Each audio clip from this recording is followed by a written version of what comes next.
everybody. Good morning and welcome to Escape to Nature, where I'm coming to you live on the Waterhole Watch. Firstly, from the Okukuyu Waterhole in the Etosha National Park in Namibia, but I'll be controlling the Waterhole camera at Djuma, which is in the Sabi Sands of the Greater Kruger National Park of South Africa. My name is Ralph Kirsten, and it's lovely to have you aboard. A little bit quiet here for now at Okukuyu with the wind seemingly coming in from the south, but I'm sure that we're going to have lots of rolling herds of different animals coming through, from zebra to wildebeest, gemsbok, springbok, and who knows what else. Now, as always, this is an interactive experience, so we'd love for you to jump on board as we are live and interactive. So please go and register on the website, the Wild Earth website, that is, and you can ask all your questions, send through all your comments, and please also subscribe on the YouTube channel for any notifications of our amazing content. Now, I'm not the only one that's out today. There's also Andrew, who's out on the Amakhala Game Reserve down in the Eastern Cape Province, as well as Lauren, who's in Madikwe, which is up in the Northwest Province of South Africa. So what does the bush hold in store for us today? Well, you'll have to stay tuned to find out. It sounds like it's been a wonderful and very active morning on the Sunrise Safari, so I'm sure that we're going to have all sorts continuing on through the day. There's a little bit of indifferent weather across the different locations, but here it seems like quite a nice morning in the Etosha National Park. There have been some zebra down already having a drink, and they were calling a little bit earlier as well. But they've moved off. Looks like there's some more coming through now as well. And as I say, weather looking good here, but I wonder what it's like across all the different locations.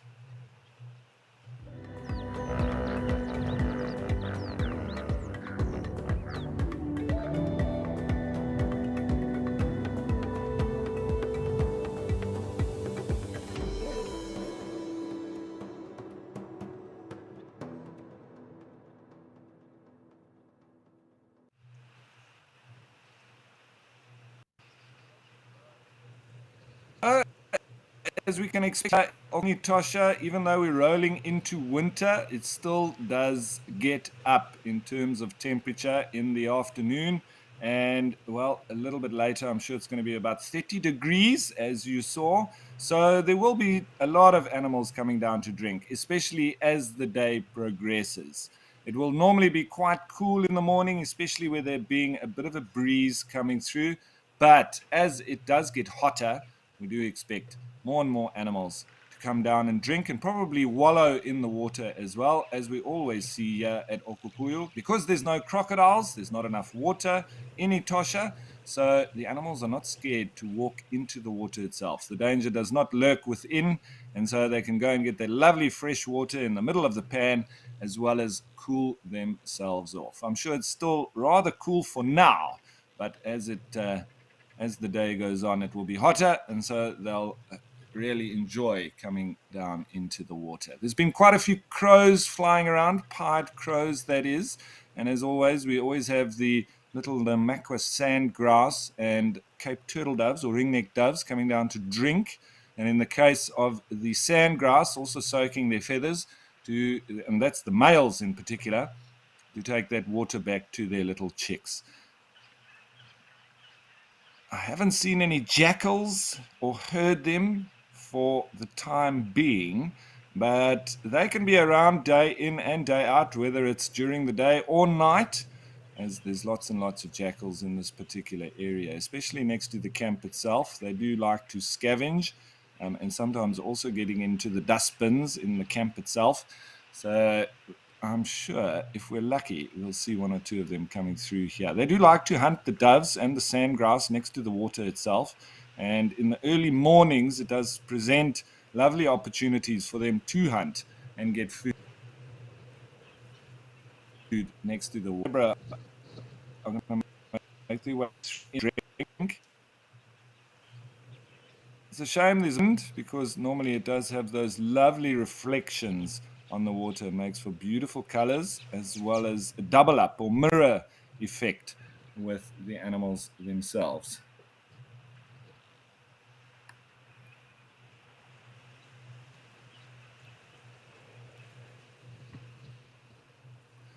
Gina, me too. Can't wait to see what's going to be coming down for a drink. As I say, always good when it's going to be a hot day.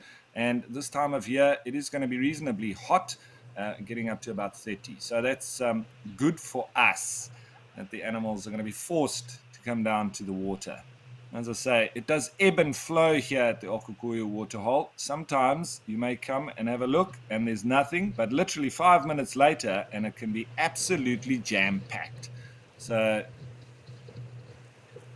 always just keep watching because you never know what's going to come down. The elephants, for now, as I always say, this time of year, they've migrated towards the east where the big rains would have come from. And they spend a lot of time in that part of the reserve at this time of year.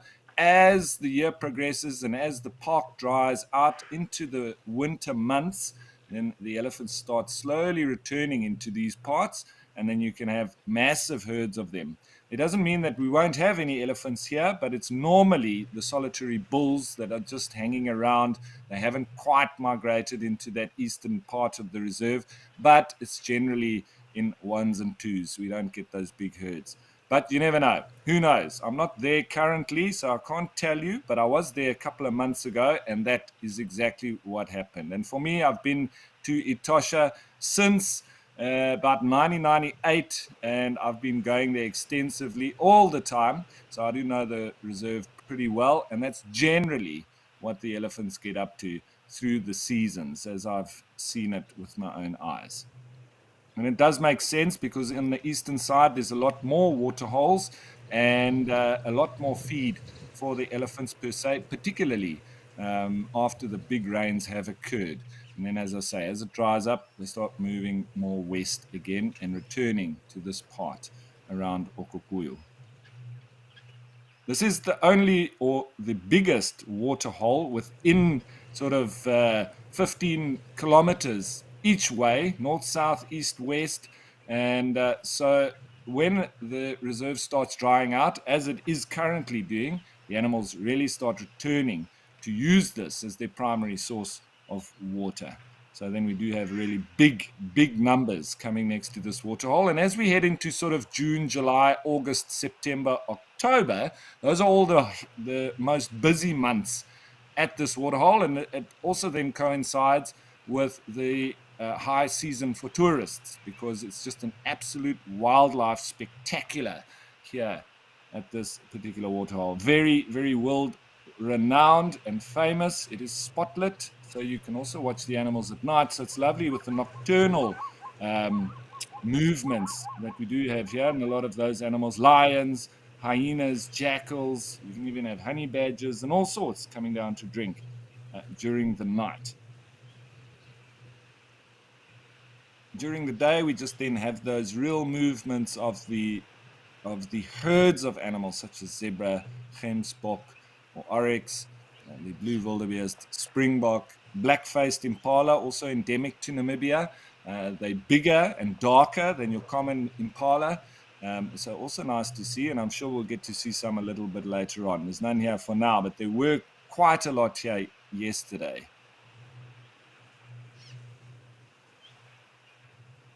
And always negotiating the calcrete rocks that you find there in the background.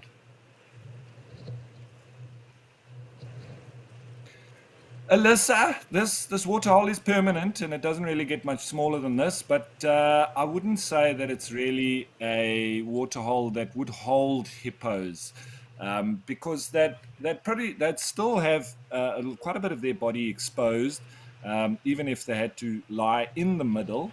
And there's not too much in the way of grazing for them anywhere near here. So there is a bit of a period, just after the rains when there would be good grazing, but it's very short lived. It only lasts for about a month. So they could have good grazing around that time and then could use this water hole to stay in during the day. But with it being so active, they have a lot of disturbance from all these animals that you do come down to drink. So it's not an ideal spot for hippos, both for sitting in the water as well as the grazing that you find in the immediate area. So they'd have to walk very, very far to go and get their grazing. So that's why you don't really get hippos or crocodiles here, not enough permanent water. As you go towards the Caprivi, the Zambezi, obviously we know there's massive numbers, permanent water, lots of grazing next to the rivers there, as well as the Kunene, which is the border with Angola. There we also have hippos and crocodiles. In the south, the Orange River, there's no more crocodiles and hippos there. There used to be historically, but obviously with a lot of human encroachment and farming activities, they have been sort of shot out because they pose a real threat to humans and to livestock and farming activities on the banks themselves. So if you want hippos in Namibia, you need to go up to the far reaches in the north, northwest, and northeast into that Caprivi zone. That's where you're going to get the hippos in large numbers, as we know in the Zambezi.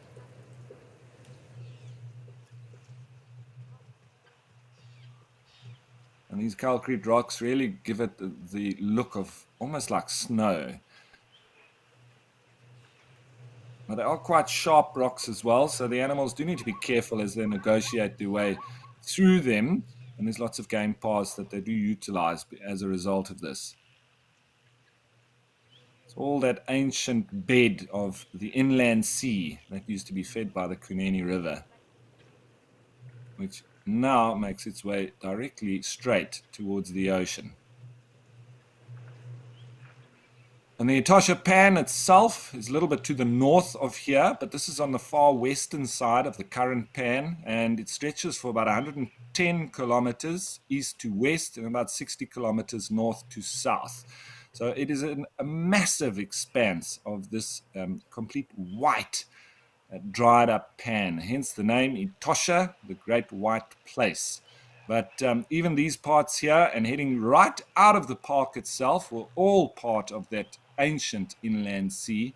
And so that's why we have these white rocks, calcrete, as those deposits from the inland sea left these sedimentary rocks now as we find them, or deposits that turned into rocks.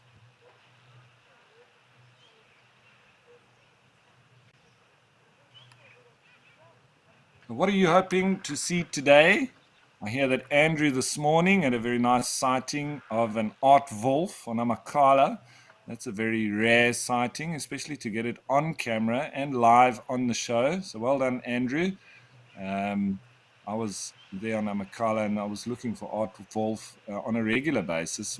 I did see a couple, but I wasn't able to get them on camera. Very shy, and we only normally got a few seconds worth of a sighting of them before they ran off into thicker bush. So it's very nice to hear that he found, I would imagine, a relaxed one that allowed him to view it for a while. And you've got to listen out as we hear at the Okukuyu Waterhole for the common birds, the crimson-breasted shrike, one of my favorites. It will be calling.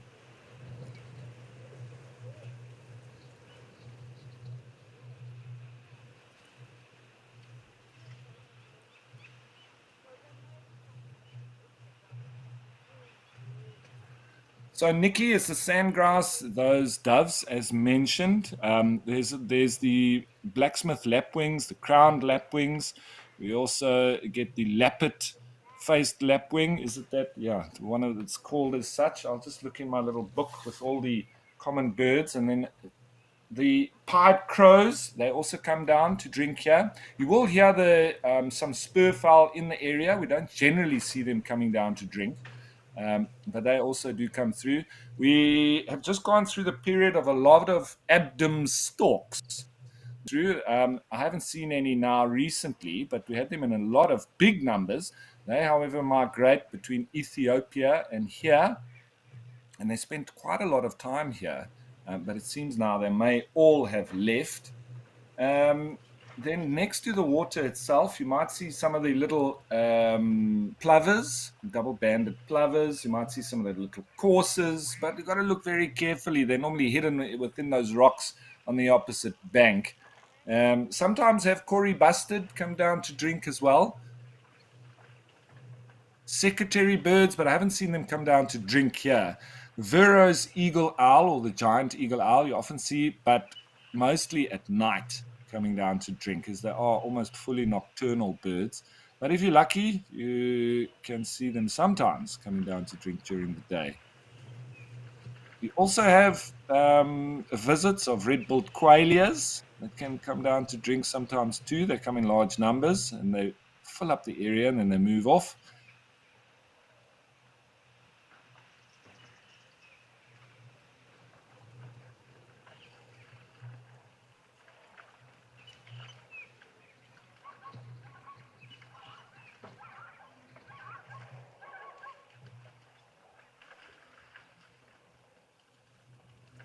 And when you see these groups of zebra coming down, you can very often have sometimes even hundreds of them next to this waterhole. But you'll see just within the larger group, you'll see smaller groupings within that. And that will always be the harems with different dominant stallions within that. And they don't mind to mix or mingle at the waterhole, but then they'll separate off again as they do move out of the area. Normally between 6 and about 15 females that each male will have in his harem. It all depends on how dominant the male is and how many females he can keep within that said harem. It's like a couple of kudu also making their way in.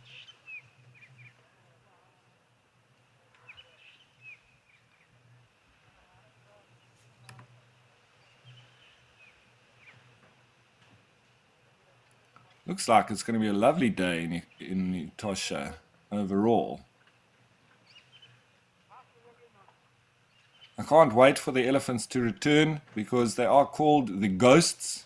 With this white soil, they do dust bathe with it, so it almost gives them a leucistic or albino type look. But it's nothing to do with that. It's all just down to the soil that they use to throw on themselves after they've had a bath. But it does give them a very special look, and it's awesome for photography. And I must say that also some of the largest elephants in the world here in this Etosha National Park. They're taller than all the other African elephants. So it's impressive when you see some of the larger big bulls that do come through and drink, and especially when they get right stuck into the water itself and start playing. But then at that time they do return to their original color, that sort of dark gray color that is natural for elephants, and they remain as such until they go and have their dust bathe with this lovely white calcrete soil. As a result of the calcrete rocks that break down, the elephants they like this area to the left for dust bathing. So when they do come, you'll see them spraying water on themselves and etc. in the water, and then coming for the dust bath here on the side.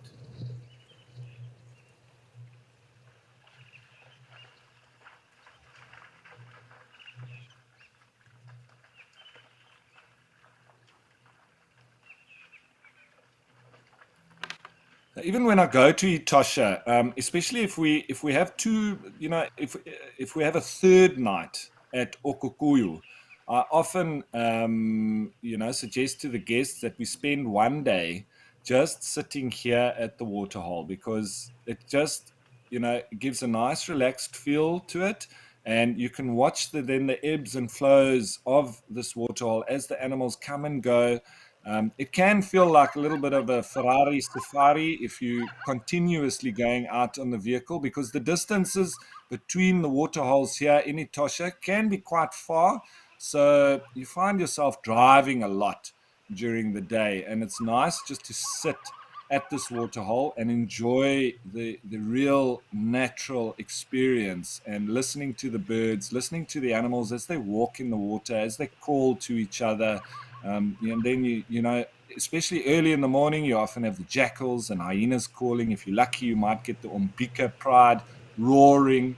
And who knows? I've been lucky enough on those days when we've sat here, even to have lions hunting here next to the water itself and being successful. So it's worthwhile sitting here if you do have a bit of time in Etosha and just spend a whole day at the waterhole. Maybe you can go for a bit of a refreshment at the bar area and then return. There's also a lovely swimming pool there, so you can cool off and then come back. And it's lovely shaded, benched area just here in the spot where the camera is positioned itself. But it's like a half moon on this side where we are. And yes, a lot of the animals do drink on the opposite side, but when there's a lot of them, and especially when the elephants come down, they like to come around onto this side and get the fresh water that's coming out in this little zone slightly to the left. You can see there where there's a little culvert there. That is indeed where the fresh water comes in. So the elephants like to come around this side, and then you're within 20 meters of them at a safe spot, but just seeing the sheer immense size of these animals and being so close to them, you can smell them, you can see them very closely, you can hear them when their skin is rubbing up against each other. I've had a few fights of elephant bulls here, which is absolutely incredible. I had two that had a fight, and it was when they hit heads, it was like the ground shook with it. It was absolutely powerful, immense. It was just incredible. And then obviously you do have a lot of black rhino coming down here to drink as well. So it's an absolutely amazing waterhole to spend time at, especially in person.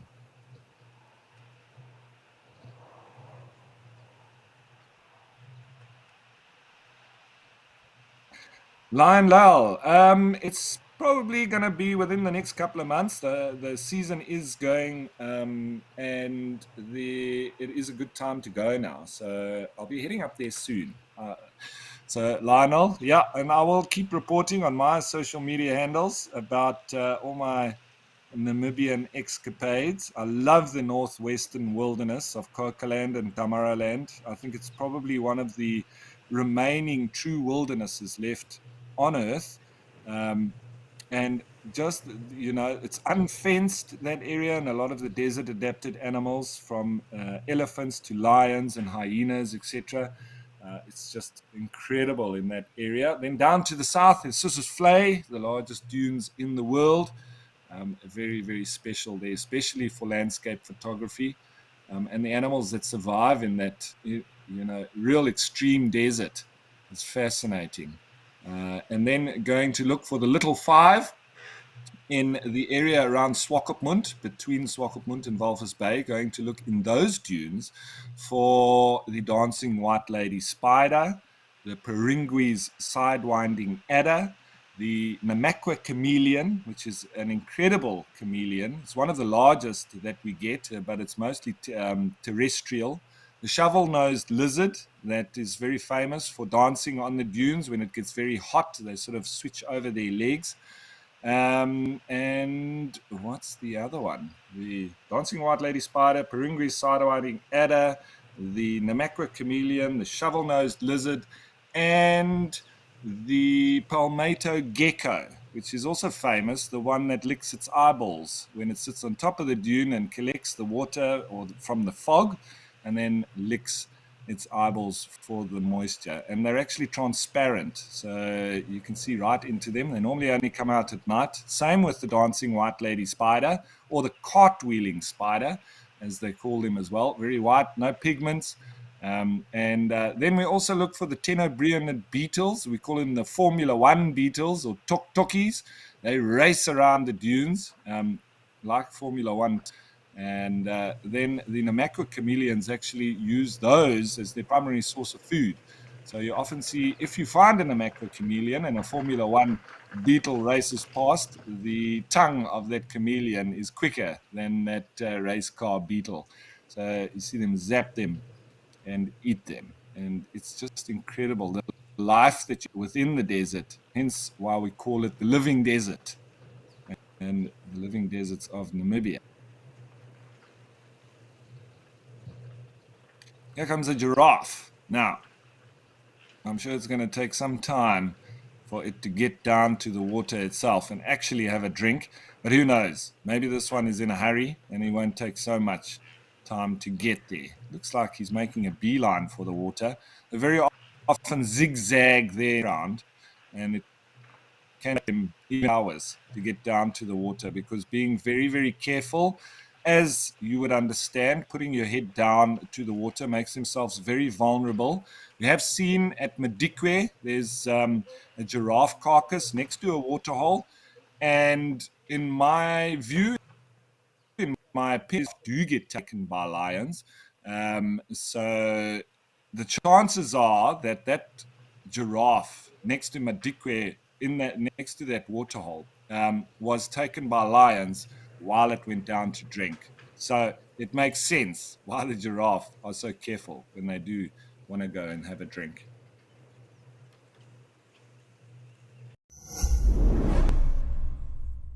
Wild Earth's mission is an expensive one, but we know that our live experience is important to so many people that cannot afford to pay for it. We have added a donate button to our website. By donating, you are directly helping us share our free nature experiences with the world. We want Wild Earth to reach children, budding conservationists, and the less fortunate. A little money goes a long way. You can make a difference to someone today.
Good morning, everyone, and welcome to Madikwe Game Reserve, where the chaos is still ongoing.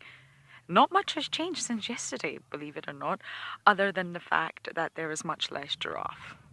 I expected vultures, I expected a brown hyena, but it's the same, the spotties and the jackals. Good morning, my name is Lauren. I do have Rian on camera, who's got a buff covering his entire face because he can't handle the smell. It is getting worse. And of course, we're just going to sit here as long as we can. We'll need to reposition a little bit because of the sun. It's going to get rather hot today, but we'll do our best. And I just can't believe it's all still ongoing like this. For those of you who maybe don't know, this carcass has been here a few days now. I think this is day number 4 that we have been here. Got no backstory to what happened. I am really not sure. And a lion did appear here yesterday during our sighting. So really anything can come. There were vultures circling in the air. They know it's here. Pied crows were everywhere. Elephants came down. Just a lot of drama. And for those of you who also don't know, spotted hyenas are my favourite animal in the whole world. So for me, this sighting is really incredible. Oh, wow, look how much of the giraffe is missing. Yep. They've really tucked into this giraffe. Just seems to be the neck.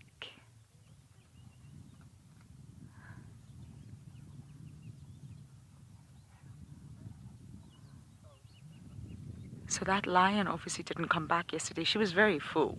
She was so full. But she obviously didn't come and try and steal some of this carcass.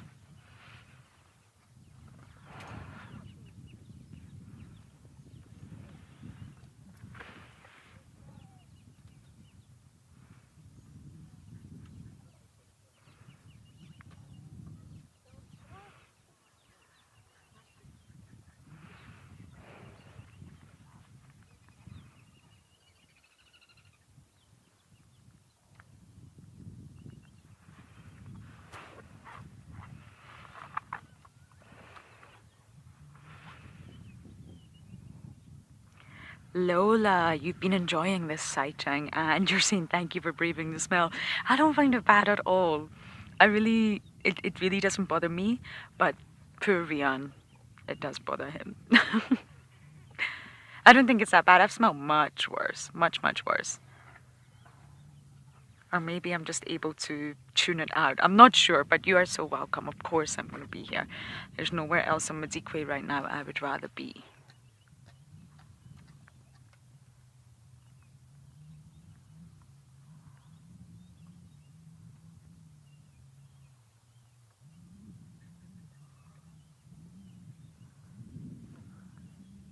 It's just fascinating. It's just been so fascinating seeing the breakdown of it. And you can see this really shows you just how long it takes to break down a giraffe, an animal of that size. Now, of course, it would be a different story if it was an impala. But it just shows you there has been a lot of spotted hyenas, a lot of jackals, a lot of animals on this carcass, and it's still going strong. It takes a long time to break down a carcass.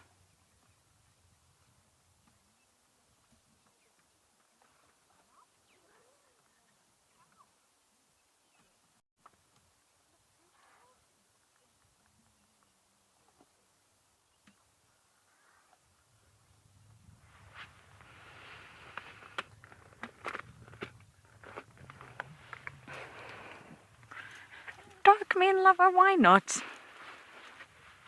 Think about how exhausting it would be to keep permanently chasing them away. All the hyenas want to do is eat. They do chase them away sometimes, but there's plenty to go around. And the hyenas know that.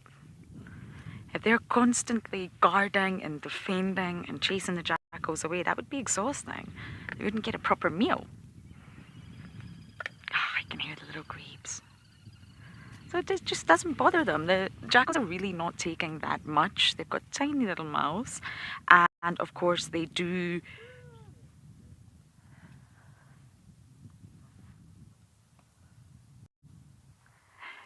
run whenever the hyenas attempt to chase them. But it would just be far too exhausting. They would never get the chance to eat. I really honestly don't believe the jackals are bothering them that much. Hyenas are dominating the carcass at the end of the day.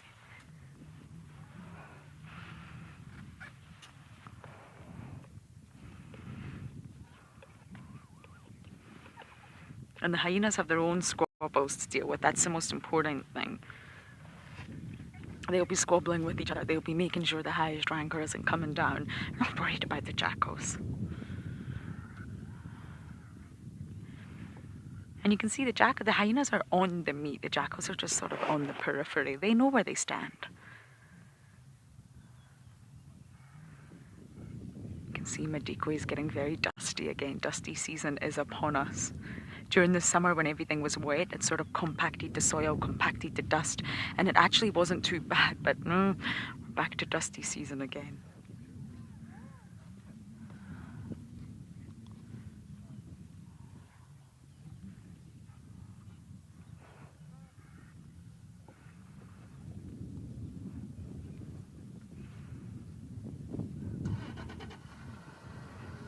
I recognize some individuals. There's a female with a butterfly ear, just like Ribbons from the Juma clan, and I think she's really dominant. I've watched everyone else's behaviour around her, and there's a young male I recognise. There's quite a few that I'm recognising. It's definitely the same clan, the same individuals, and obviously I don't know them like the Juma clan or the North clan, but I'm picking out certain individuals.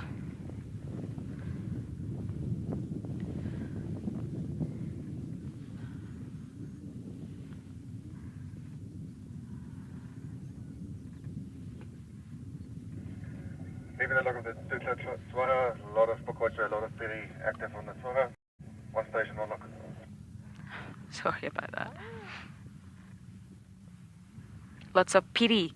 They're not the Misi anymore. We're in Madikwe, where they speak Swana. It's not a Shangaan culture, it's a completely different culture down here. And hyenas, the spotted hyenas, are called Piri. The brown hyenas are called Piri Swana. So we've got the Piris here. I love it. And jackal is Pokojwe. And this is Pokojwe Pan. This is a jackal pan. Maybe that's why they're here. They know this pan is named after them.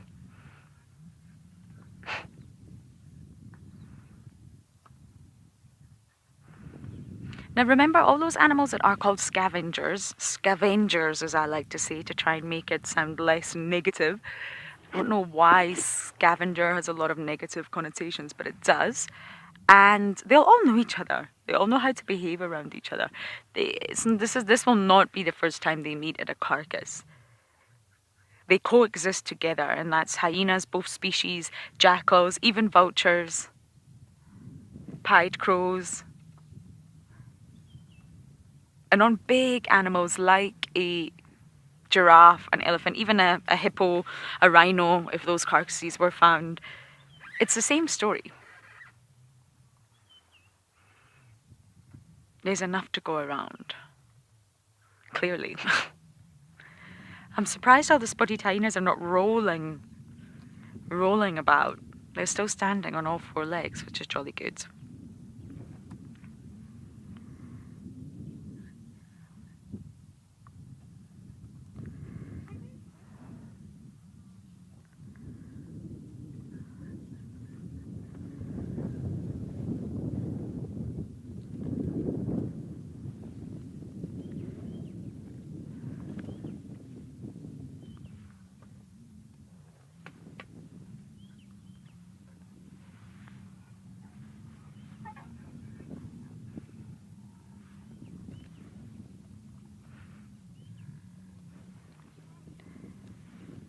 See that little jackal second from the left that keeps putting his ears flat?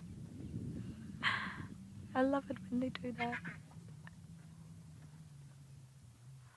The hyenas are too busy squabbling within their clan, and the jackals are too busy squabbling within their pack, so they've all got internal disputes.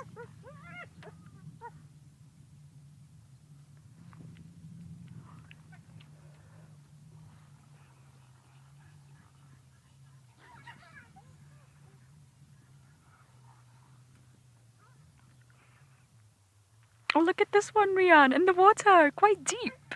You see it? Oh my goodness.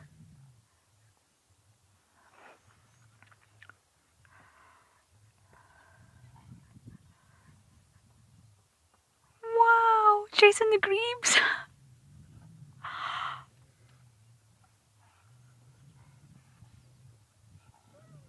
Oh my goodness, I've never seen this before. Yes, I see hyenas going to water, but not like this.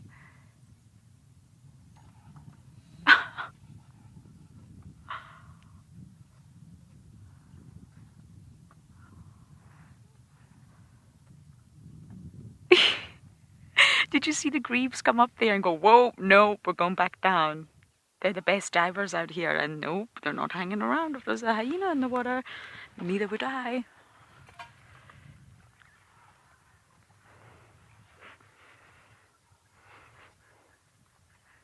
This is amazing.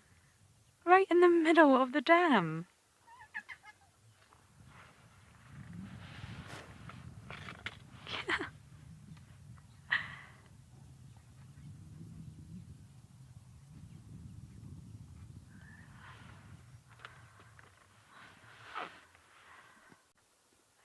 properly going for a little adventure. We see them bathing and wallowing in the shallows, but this is quite something.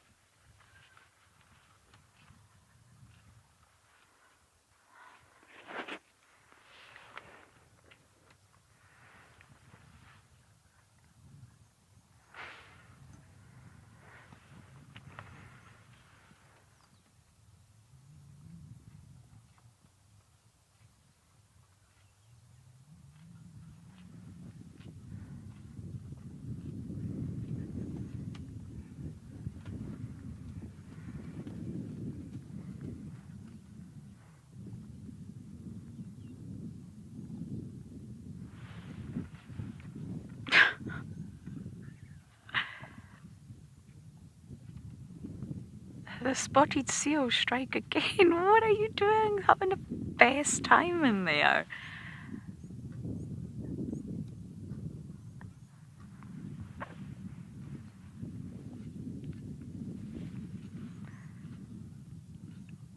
Julian, this is so special. It's quite hard, the glare in the water. We will reposition shortly. Oh wait, is it got something?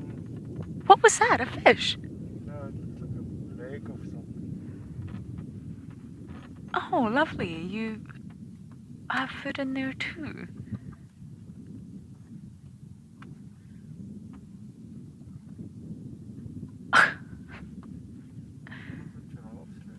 Giraffe leg. Delightful. Got a takeaway and took it in the water. I don't know what this hyena is doing. Ah.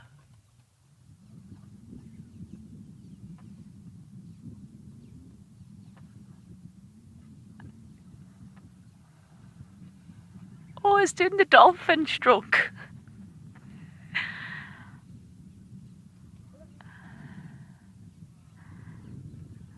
This is my first time seeing something quite like this. Yes, I've seen the Juma clan in the various dams in Juma, but they just sit there. Not this. This is a full exploration of Pukojwe Dam.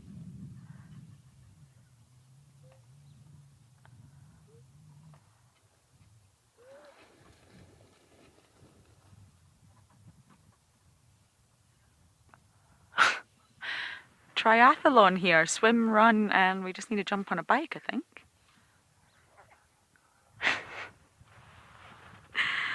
Oh, that was amazing.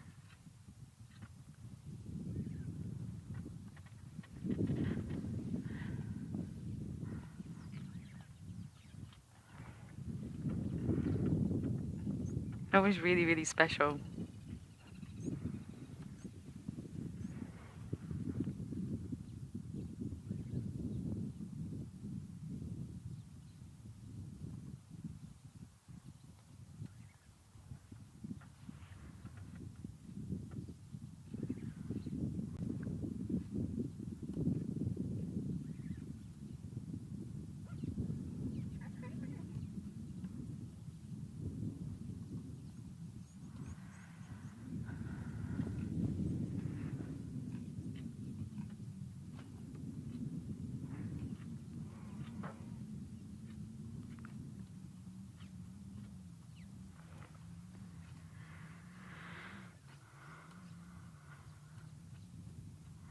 Okay, we are going to reposition, get out of the sun, but of course we're not leaving, and we're going to send you guys over to Ralph and Okokoyo.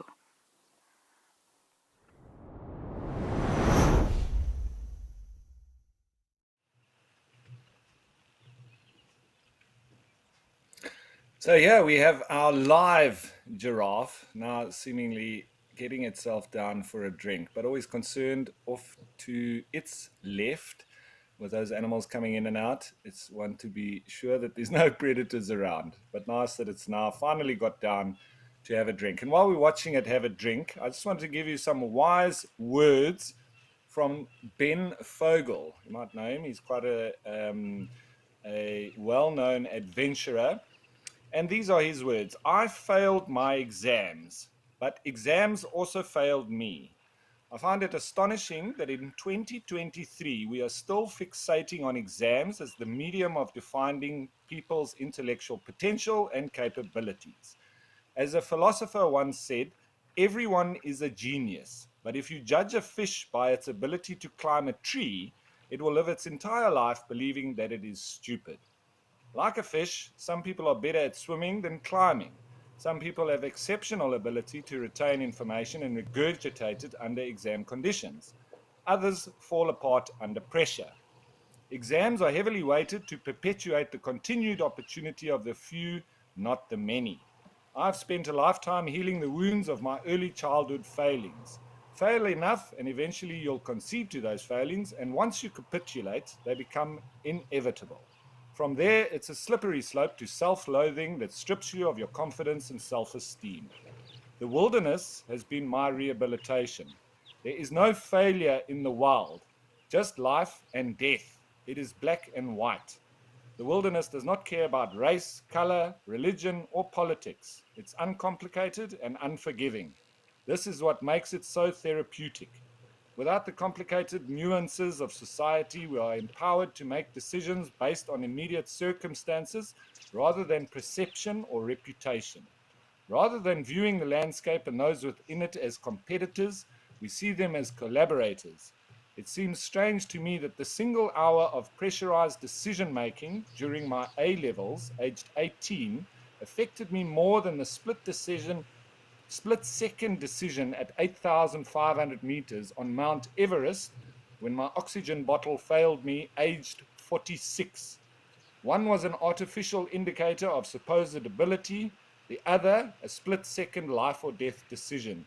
I only passed one of them and lived to tell the tale. So there you go.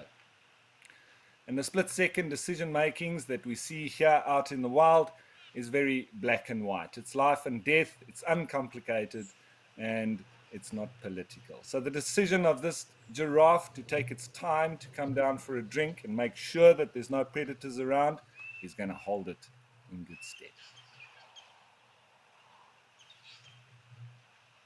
And for the general survival of the species as well.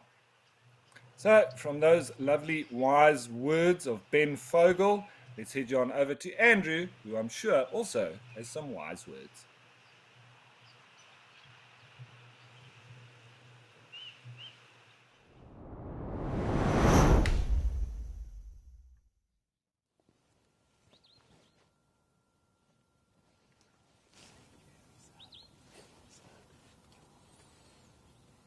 Thank you very much, Ralph, and good morning, everybody. Good morning. Welcome to another day with us, Escape to Nature, here in Amakhala Game Reserve in the Dune Thicket.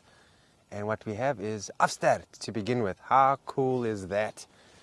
And today has been one heck of a day, because we had an aardwolf earlier on this morning, and now we've got an elephant now. It's just so good so far. So good morning again. My name's Andrew and Morgan. We're behind the camera. And yeah, we're excited. We've seen so many cool things this morning, and I hope you saw the aardwolf as well. But in the meantime, we're going to watch this elephant bull. The breeding herd is nearby, but they're feeding in the thickets, so we're just going to wait about and just see what's going to happen.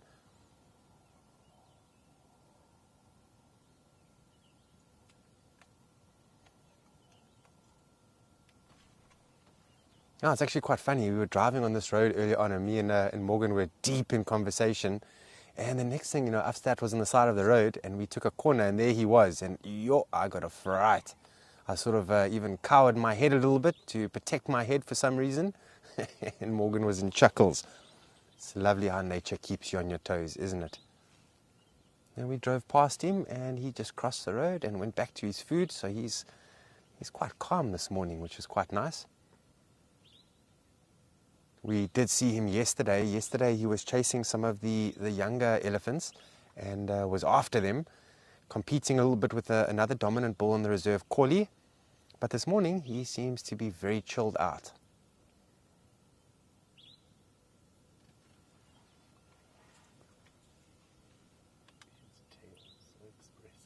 Yeah, I agree with you, Morgan. His tail is so expressive, isn't it? Sometimes it does sway backwards and forwards like a grandfather clock almost.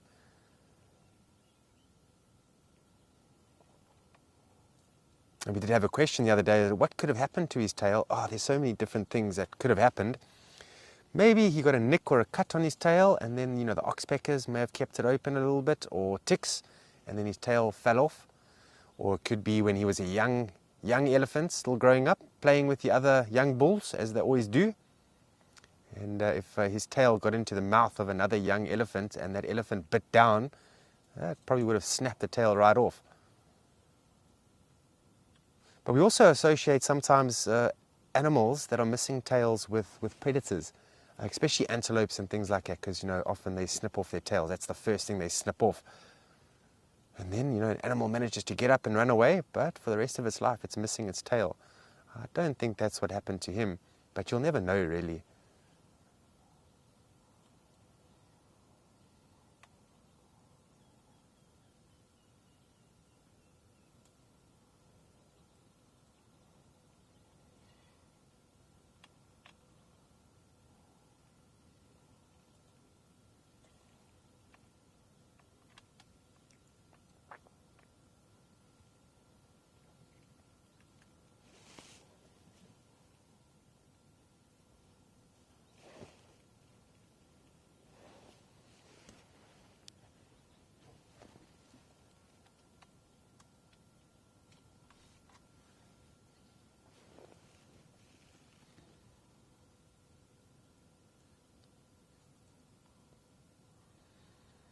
Dark Mane Lover, good morning to you. Good to hear from you. I'm glad you are well. I hope you're enjoying yourself so far with us. So Dark Mane Lover, the Knysna forest elephant are sort of in that Knysna area in the forest, literally, where you can't see even 5 meters in front of you. That's how thick the forest is, and that's where they're adapted to living. So I think if they had to come out into, say, Amakhala Game Reserve, they would battle a little bit because they've adapted over a very long time to living in forests. So they're a little bit smaller than the elephants that we are used to seeing, but they are adaptable animals. I'm not sure, maybe Ralph can also touch base on this topic, but I reckon because animals are so adaptive, I think they would probably adapt. They might struggle at first, and we'll have to get used to the factor of not being secretive. Oh, he's just moving through the thicket now. I've never seen Knysna forest elephants. I've had friends that have gone looking for them countless times, no luck. And they are very elusive. Can you imagine an elephant being able to not be seen, no signs being found for years on end? I'm not talking about days on end or weeks on end, but years on end. And then desert elephant, if you had to introduce desert elephant into a place like Amakhala, they would battle. I mean, it's different vegetation, different things to eat, different environment, different adaptations.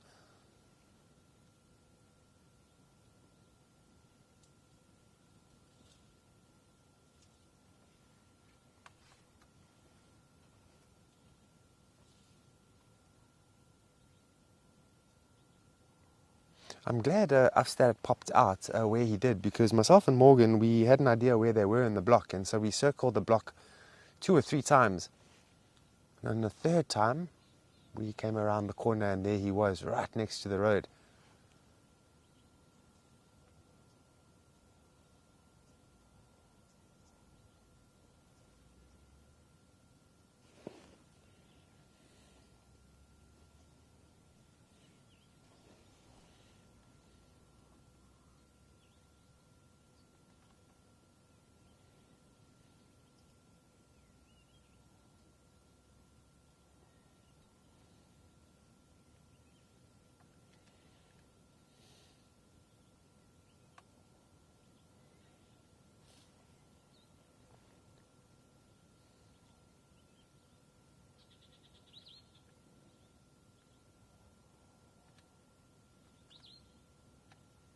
Just listening to a few birds while we're here. There's actually quite a few that are calling. Of course, yeah, in these dune thickets, Somber greenbill is very, very common out here. So we are hearing it. It's this willy. And then southern booboo as well. There seems to be a white-browed scrub robin calling all the time in these dune thickets. And I must say, it's a fairly new call that I've managed to memorize now.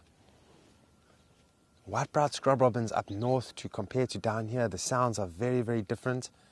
We've noticed that the white-browed scrub robins are calling repetitively out here, saying, "I'm so sweet."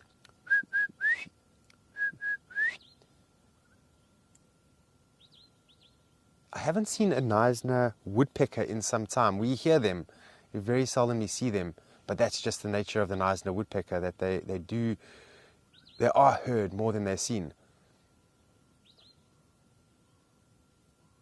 And I know Ralph, a few months ago, it was a good few months ago, had the ground woodpecker. Very, very lucky. We haven't seen it since. Morgan says that he's seen one closer to Eloweni side. Oh, was that Eloweni? No. Oh, Richard. Okay, yeah. Oh, Morgan was with Ralph when they saw the ground woodpecker.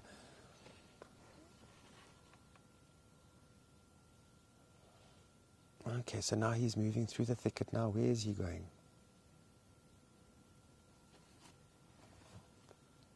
We love these thickets, and you can imagine for elephants, this is a great place to hang around.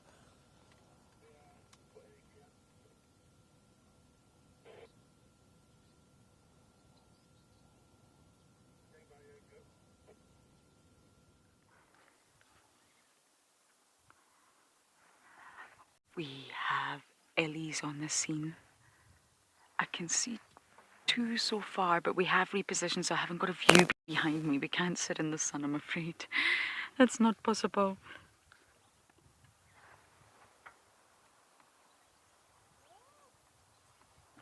Yep, the Ellies are picking up on the scent.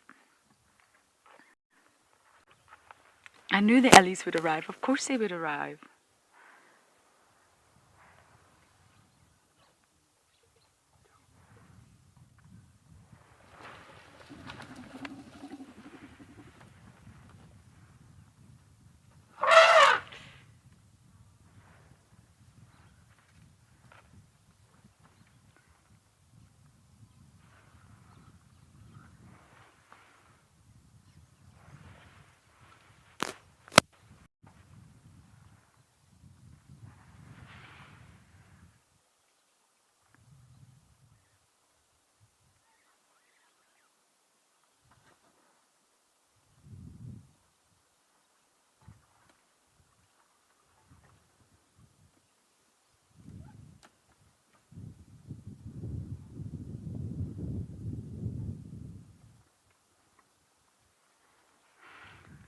Wow, someone unhappy, Ellie.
This one on the right looks like he's going to give a chase.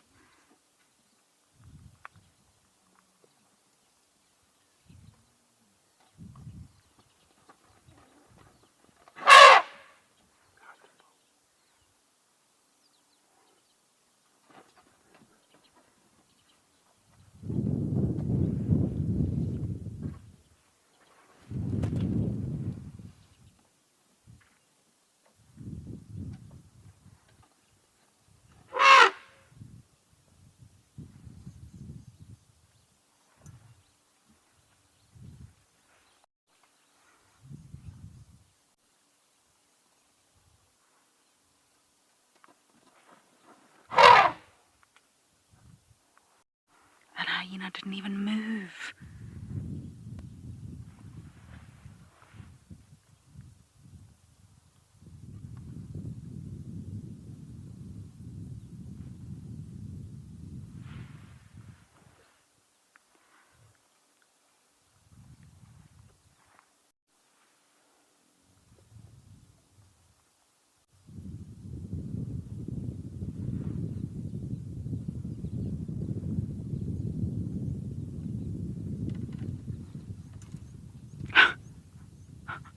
An elephant threw a stick. Oh, the hyenas are on the wall. I'm not sure if Rian can see from here, but they're all running away. Look at that. 1, 2, 3, 4, 5, 6 hyenas. Only one remains on that carcass. Unbelievable.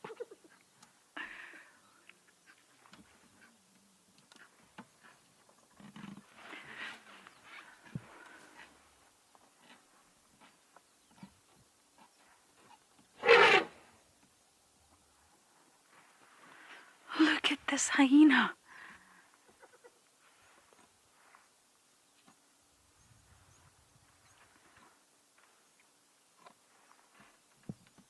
Unbelievable. That's the young boy from yesterday, I'm sure of it.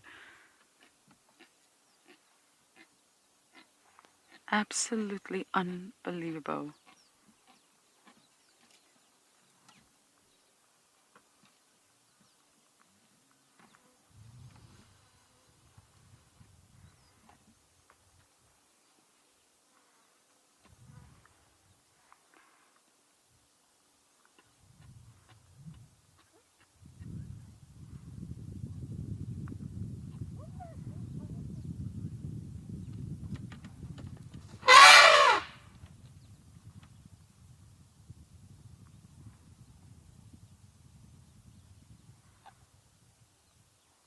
Miles. Yes. I mean, being that size, if you're not the boss, then it would worry me. Sorry about the pole, everyone. We're trying to stay in the shade and work around this sighting. The sun is just too excruciating. My phone just stopped working yesterday because it overheated. So just ignore that pole.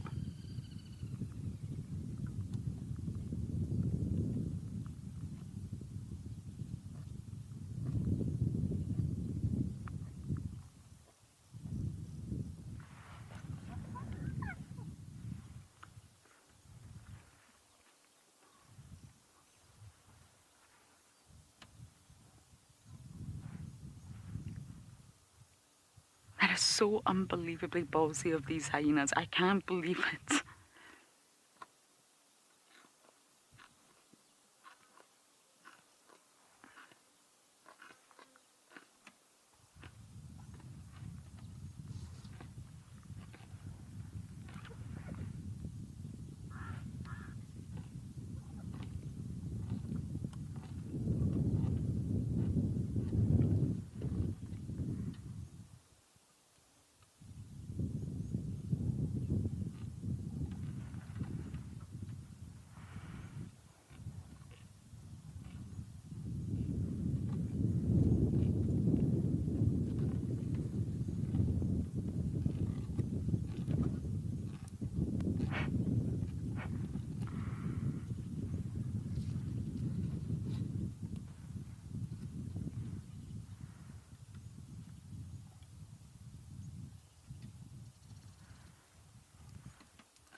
Celine from New Zealand It's nothing to do with dominance, not really.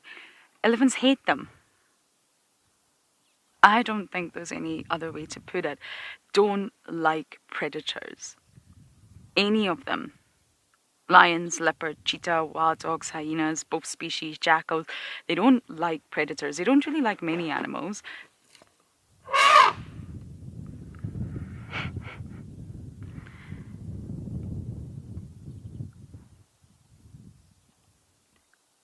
On top of the fact that there's a dead carcass here, they can smell death. They know that there's a dead animal here, most likely killed by a predator. I don't think that's what happened here at all. It wasn't lions. Oh, sorry, I thought that was a brown hyena. My heart nearly stopped. It's not. Anyway.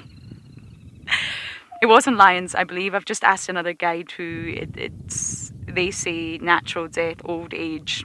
Definitely wasn't lions, but the elephant will not know that. And they don't like smell of death. They don't like the fact that there's a carcass, and they really don't like predators. They react like this every time there's a predator, no matter which one. So I wouldn't say it has anything to do with dominance. I mean, they're not really trying to show they're in charge. They're just trying to chase them away. They don't like them.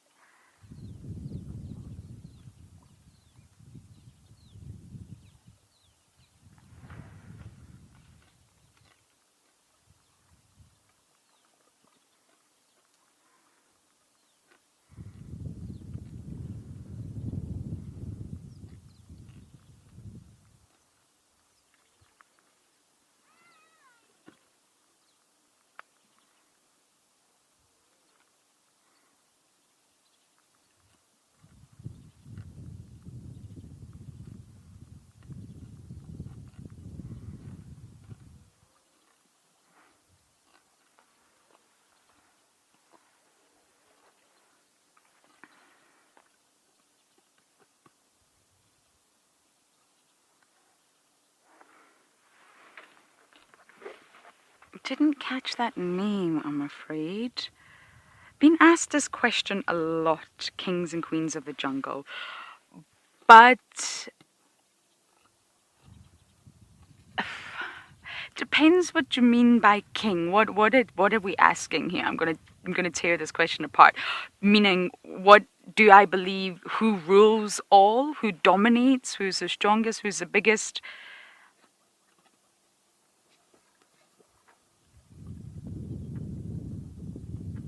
I've been asked this before, and I said hyenas were my queens. But that's because they're my favorite animal, and I love everything about them and see all the beauty in them. But if you are referring to who really are the bosses of the bush, then it's without a doubt king or queen elephants because of their size. Nothing can really compete with them other than lions. Lions will attack calves, and he's smelling that leg.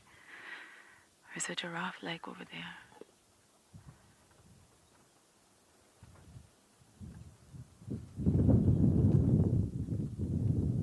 Sorry, I'm trying to pay as much attention as possible because you don't want elephants taking their anger out on you. I'm very upset with the hyenas right now.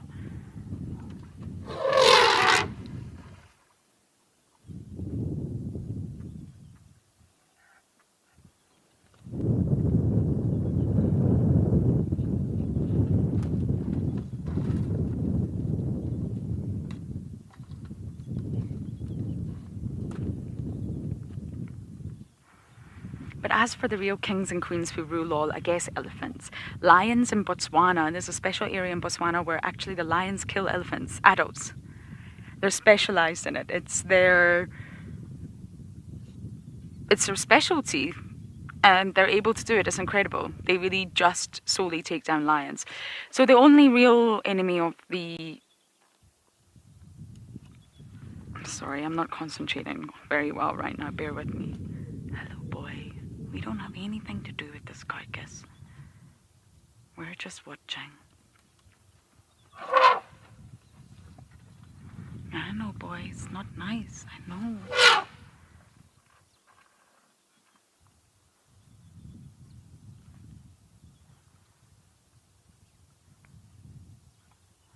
I know.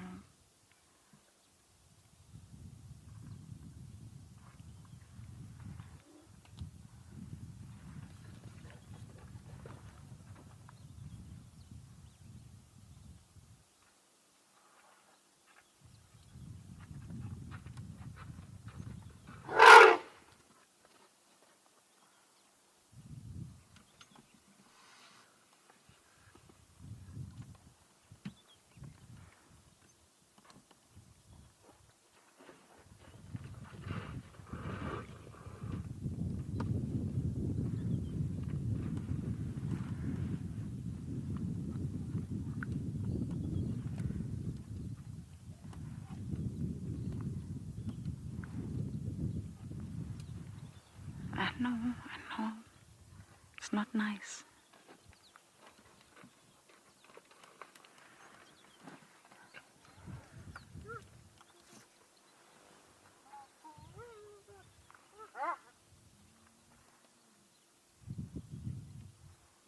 Sorry everyone, I'm just keeping my eye on him because displacement aggression is common in elephants.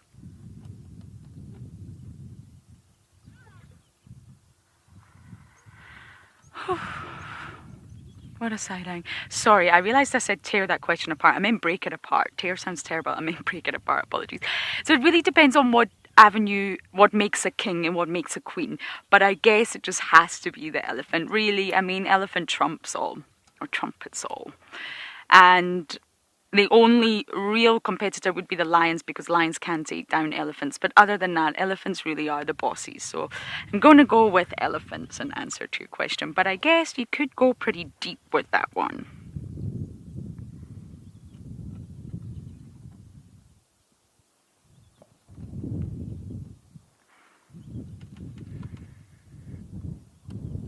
But I have been asked that questions before and I did say that hyenas were my queens.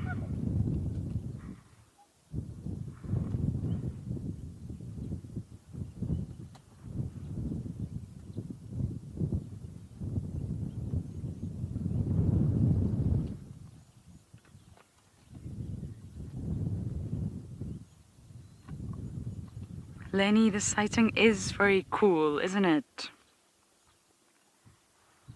You are so welcome. We keep coming back here because it's a story. It's a story that we are following. We are following the story of this hyena clan. Don't know their name, but that doesn't matter. They're a clan and we're following the breakdown of the giraffe, which I know doesn't seem too pleasant, but in reality, it's a story and it's fascinating to see day by day the progression and the changes.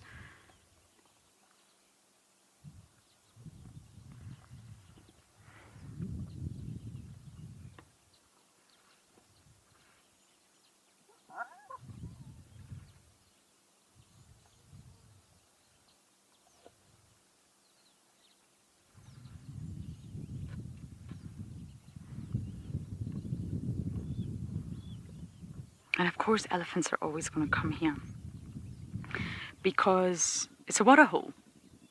We've obviously got our back to the water now, but a lot of animals will come.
Again, didn't catch that name, but they will absolutely eat this carcass until it's finished.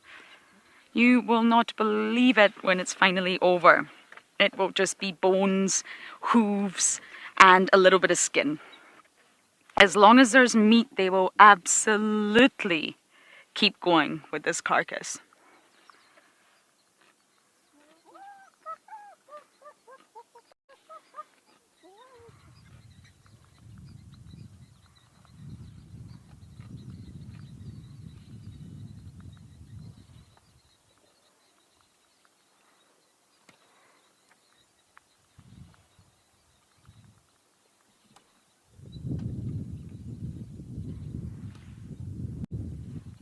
They may even hang around a little bit after the meat is gone and crunch through the bones. They are known as bone crunchers, and that's the reason, because they really do eat bones.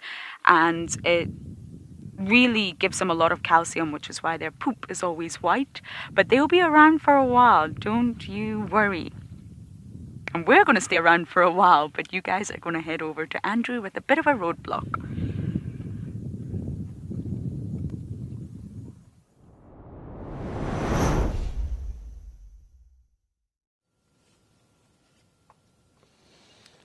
Okay, so we've been waiting very, very patiently for these elephants, and it seems like they just might cross the road momentarily. So let's wait and see what's going to happen here.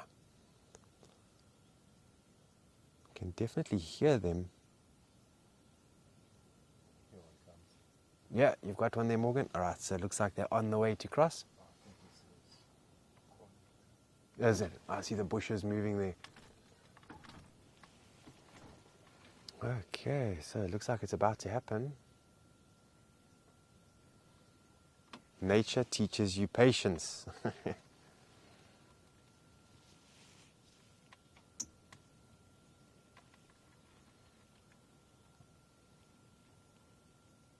here we go.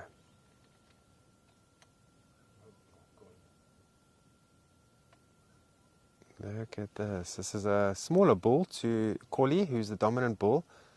A little bit smaller than Afstad, but still impressive nevertheless. You'll notice he's got a collar. We do mention the reasons for this every time that an animal appears and it's got a collar, just to help you understand what it's about. So the collars are used by the ecology team and the conservation team, and they would like to know where these elephants are moving, what areas they hang out in, and so on. And there's a lot of data that they can gather without actually seeing the elephants, which is actually quite nice. Technology does go a long way.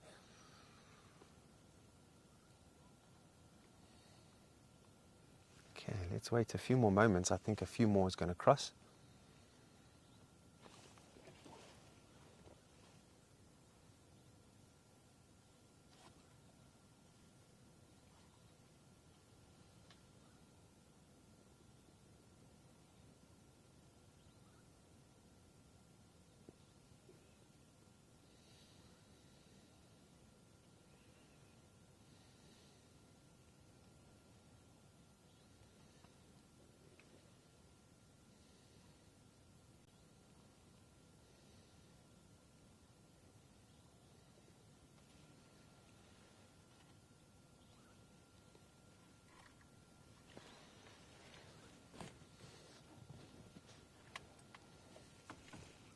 So we can hear them, so they are moving through the bushes here.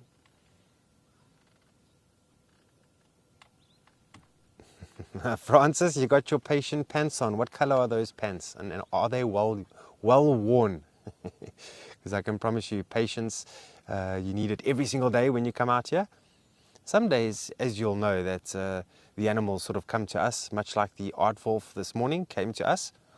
And we didn't have to really, try and track it down or anything like that. But other times, like myself and Morgan, the last 2 days, yesterday and the day before, we've been viewing elephants and showing them to you. But we've had to track them down. Luckily, it was quick tracking, lasted about half an hour. But in some instances, you can track elephants for a very long time and still not see them.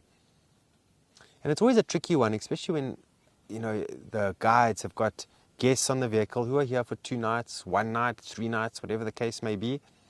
Their time is limited and they would like to see the sightings of the animals. But sometimes it just doesn't happen.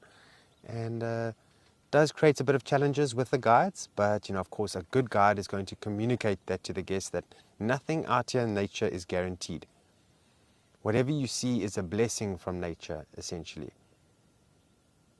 And one thing you can't do is rush the animals, because they won't listen. In fact, if you try and rush them, they're going to take even longer.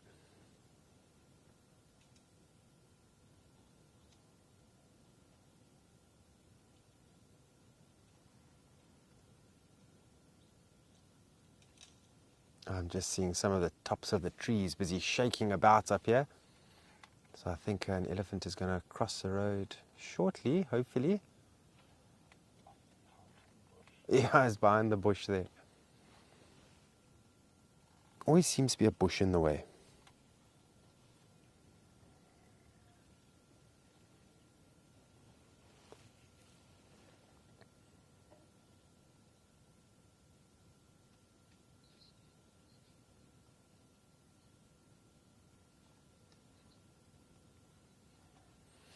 Stephanie, that's a very, very fascinating question that you're asking me. And yeah, when it comes to these bachelor groups, especially when there's an older bull, with younger bulls, and the younger bulls are essentially shadowing that older bull, how to move around, get shown the game paths, what to feed on, how to behave. It's very important. So yes, absolutely.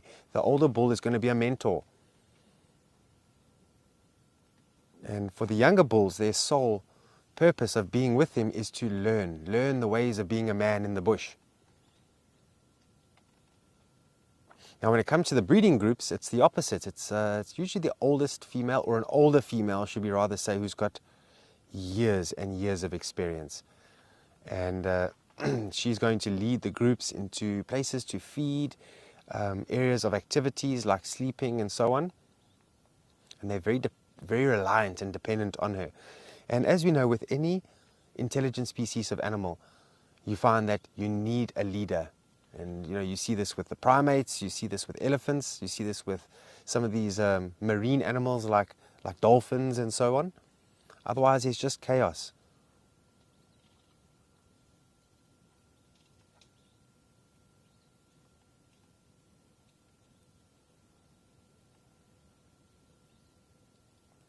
This elephant knows that we're waiting and waiting and waiting, just teasing us by just staying behind the bushes.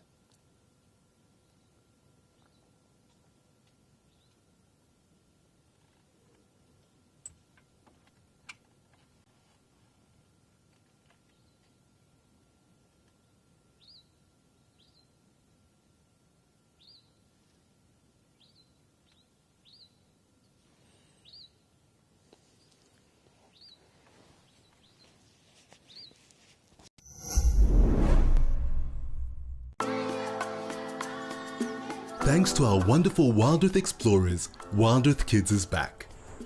Your monthly subscriptions have allowed us to relaunch Wild Earth Schools on a weekly basis, every Wednesday for the first hour of the Sunset Safari. You guys bring a smile to my face every single day. Sign your class up for a special virtual field trip to Africa, because touching the lives of the future protectors of our Earth truly matters.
just waiting. I think they're about to cross again.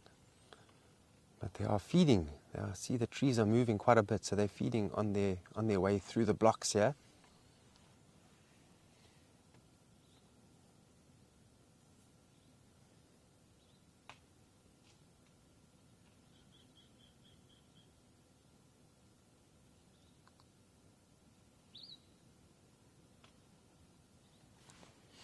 Okay, so one is just about to cross. Decides to go back. He's teasing us.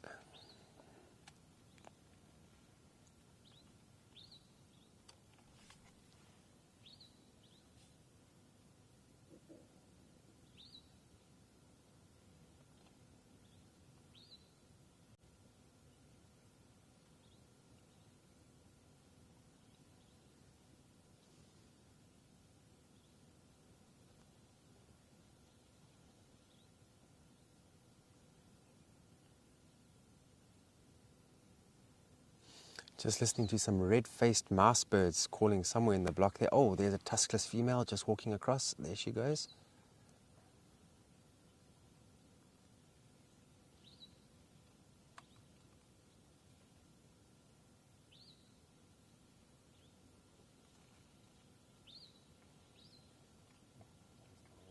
Yeah, there's one coming out in the front there.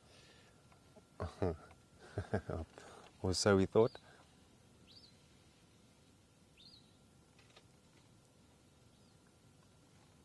Oh, there we go. Hello. Oh, look at that. That's brilliant. Patience pays off.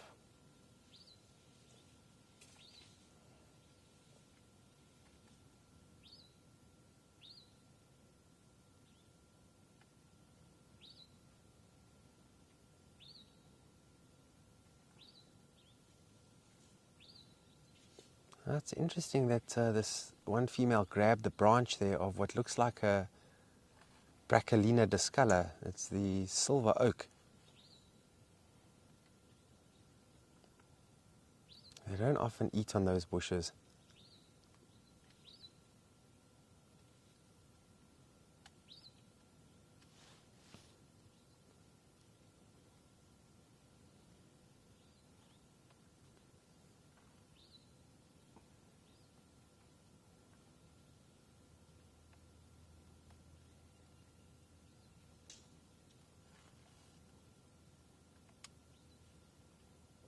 There's a young bull that's just about to cross. There he goes.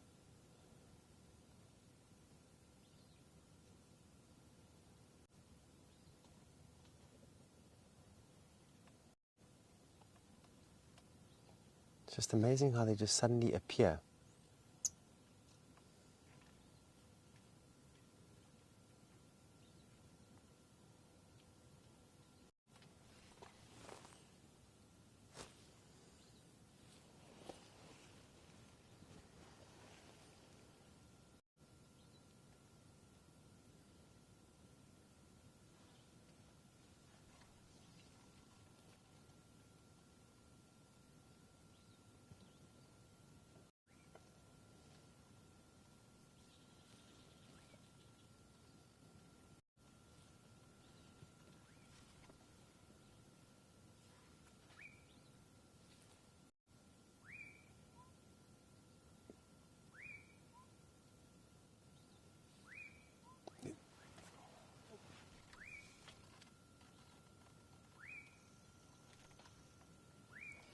Lion lover. Oh, that's a great comment. Thank you so much. And because of that comment, look who's decided to come out. This young little baby elephant. What are you doing?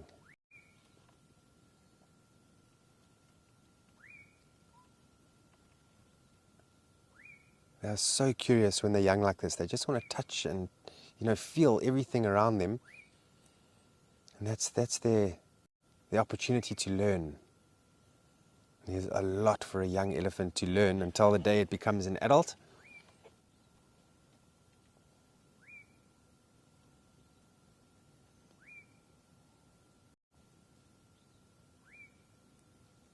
So So that young elephant calf went back to its mom. I think I can see her leg over there. So when she crosses, we theoretically should see the calf again.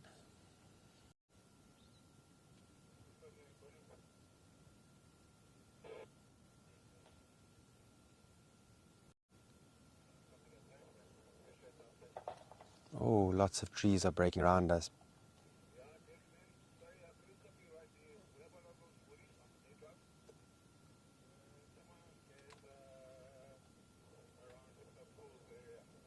They're so accepting. They are fully aware that we're here, yet they're not hiding from us. They've accepted us just as much as we accept them. And elephants are smart like that. They decipher when it's dangerous very, very quickly. One thing we've noticed that they don't like, and that is separating the family groups by accident. So if you drive through a group, they do not like that. And another thing they don't like is being cornered off. They don't like to feel trapped.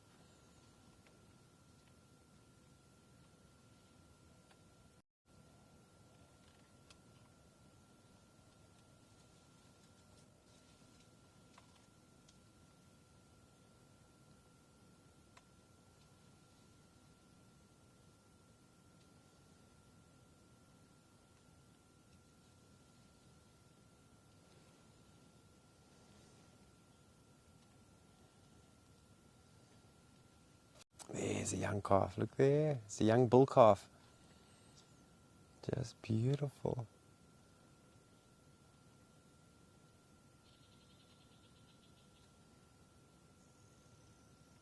Just when you think it's the end of the group, more just pop out. Oh, there's a blackback puffback calling here.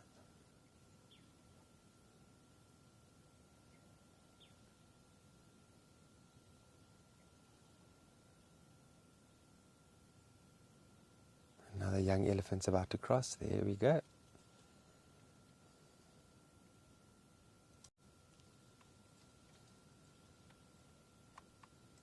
Oh, here's the man. Yes.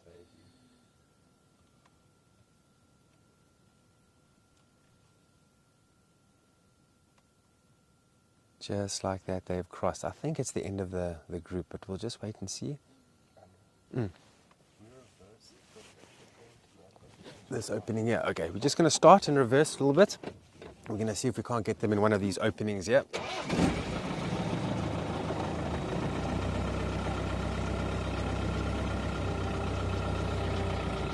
Sorry, Tadiwa, we'll get to that question now. I just want to position the vehicle here.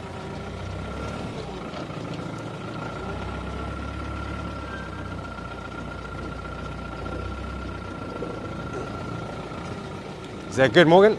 All right, let's switch off and let's just wait and see what will happen.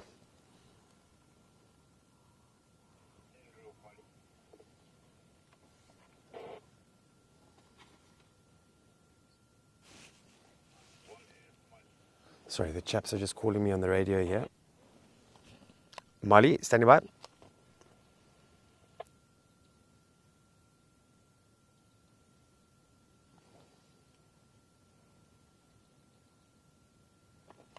Mali Bongo, standing by.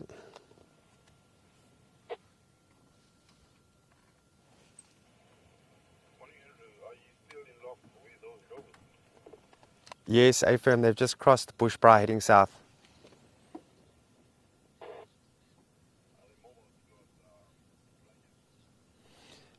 Chelsea, I'm not 100% sure if Afstarat has a calf in this group. I'm sure he's fathered a few calves. I'm not sure specifically if these two calves are his or if they're Corley's. I'm not 100% sure. But I'm sure he's got some calves on Amakala.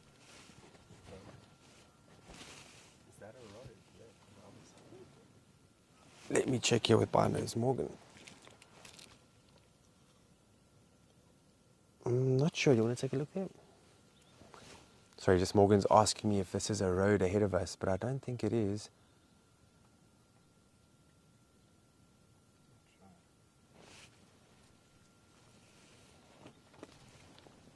So there are a few day safaris that are active at the moment, and they just called me now to ask me where exactly the elephants are.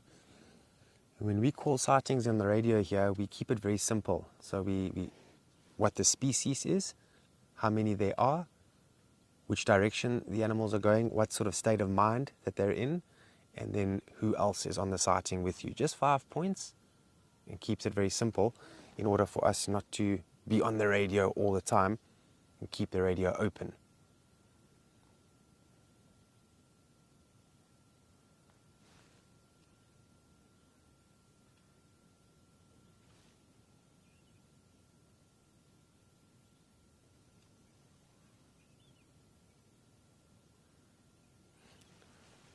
So we're hoping for them to come through this gap here. And one thing I'll tell you is Morgan has got some really good instincts over the last few weeks that we've been together. You know, when animals disappear, he'll often say, let's try and stop over here and see if we can't get them crossing in front of us. And yeah, 90% of the time he nails it.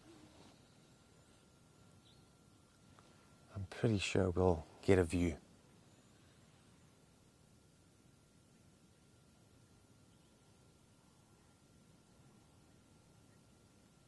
Wow, it sounds like Lauren is having some really cool sightings there in Madikwe. Well done, Lauren. But yeah, let's head off to her. She's still got some activity with that carcass.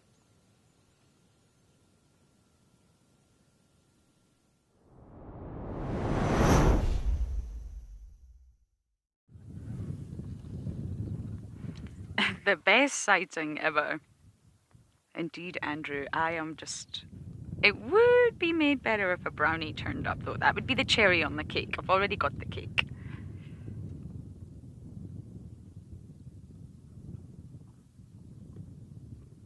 I think at this time of day it's difficult because if you are generally with predators like lions or leopards, they'll be asleep.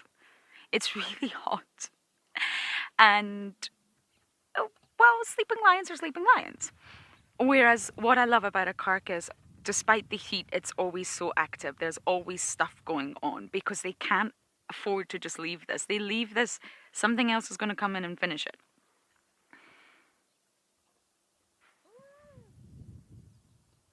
Of course, you've got elephants that come to water holes. That's nice and active. But if you're talking about predators, most of them are nocturnal.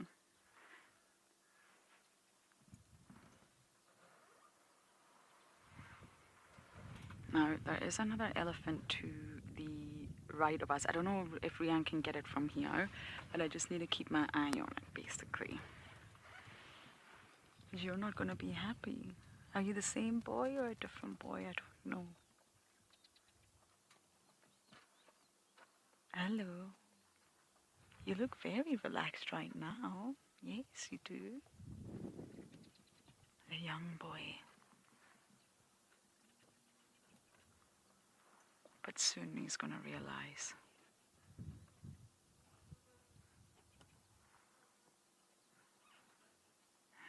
Here we go.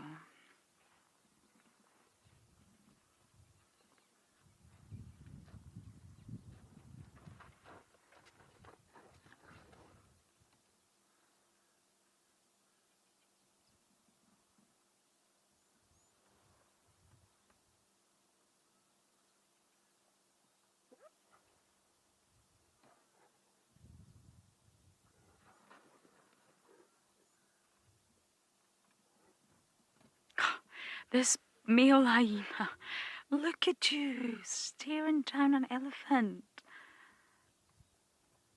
Everyone else runs, but not this hyena. It's unbelievable. It's so brave.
Look at that hyena in the background. It's got a whole giraffe. Oh, I think the elephant's in the way.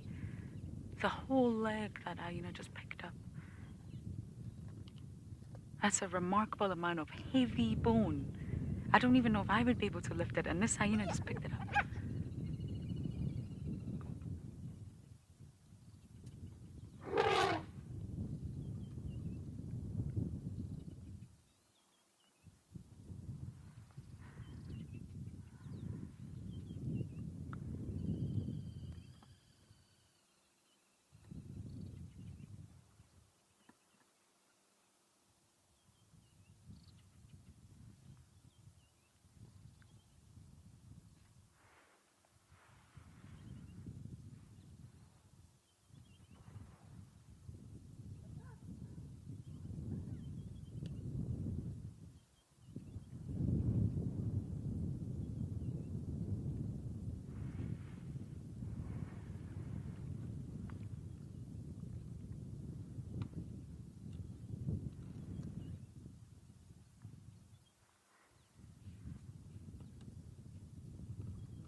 The jackal always run.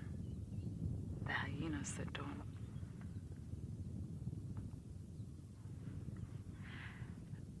Josh, if I could answer questions like that, I'm sure I would be a millionaire. However, I would highly doubt it. I would not think that they would mourn the giraffe.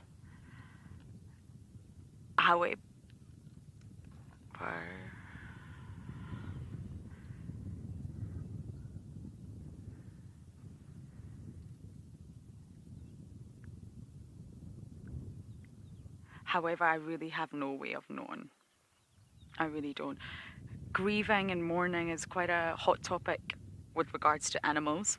And do they, and if they. And there are some scientists that really believe they do and can provide examples, especially with regards to elephants. But that's a really, really tough question to answer. I have no way of knowing if this young male who's just really upset at the hyenas could possibly be mourning the giraffe. But I would highly, highly doubt it. He knows it's not an elephant. And he's upset at the situation. But I really, really doubt he would. But I guess I can't conclusively say he's not, because I have no way of knowing that, I'm afraid. I am a believer that animals do mourn and they do grieve in their own way, even if it's not visible to humans. But it's a really tricky topic to sort of prove.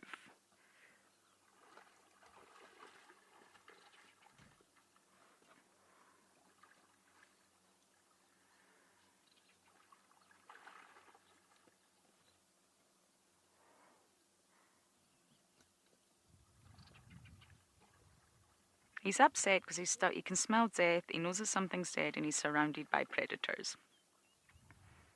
Elephants really don't like that. He would react the same if it was a pride of lions.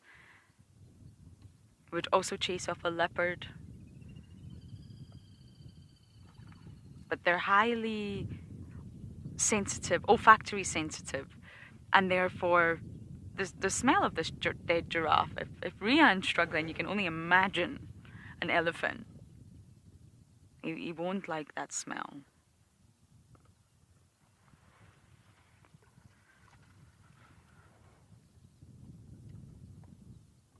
There are examples of elephants mourning their own.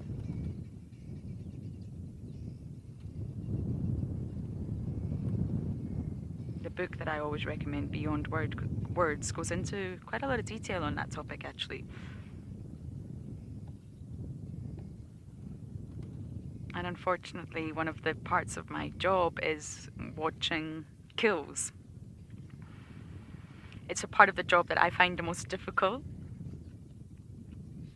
I don't enjoy it or get excited by it or find it really difficult. And I've seen a lot of different scenarios where I do believe that most animals mourn, or they at least experience grief. But that is just my personal opinion. You're obviously welcome to disagree with me.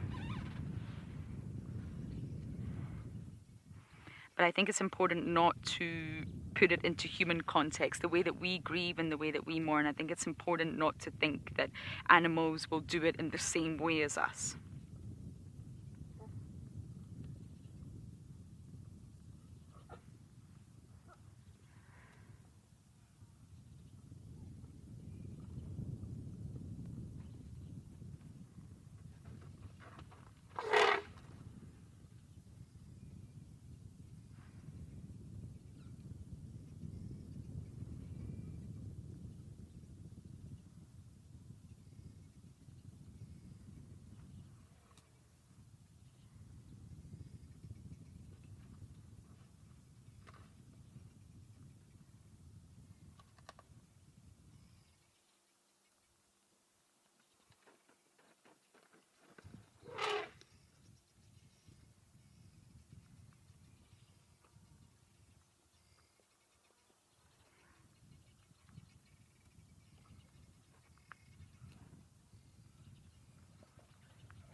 This sighting just keeps on giving and giving.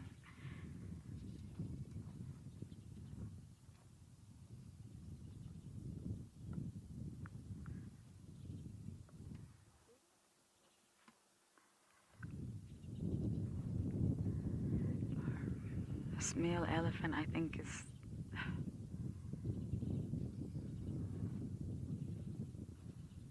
He's obviously not happy, but I wonder why he's hanging around. Why isn't he just moving away from the area?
Honestly, I just can't stop just sitting here watching everything unfold.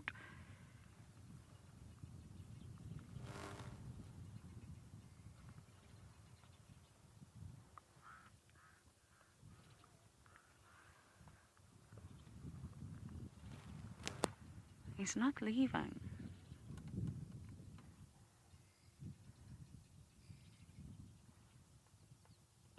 That fascinates me. I don't have all the answers. We know he understands what's going on, most likely chemically, not visually.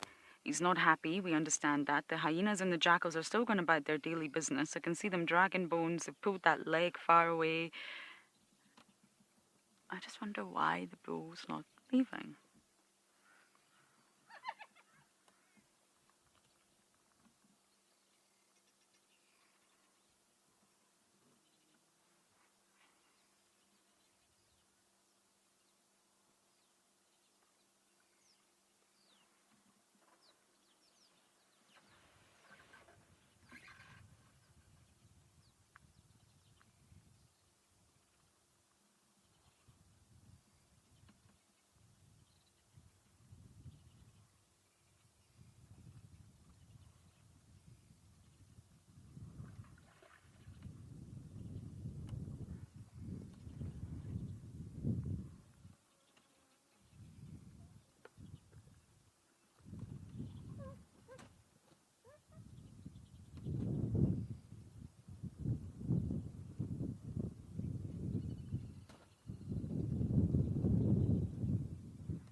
Just letting this story unfold and paying attention to the elephant, letting you listen.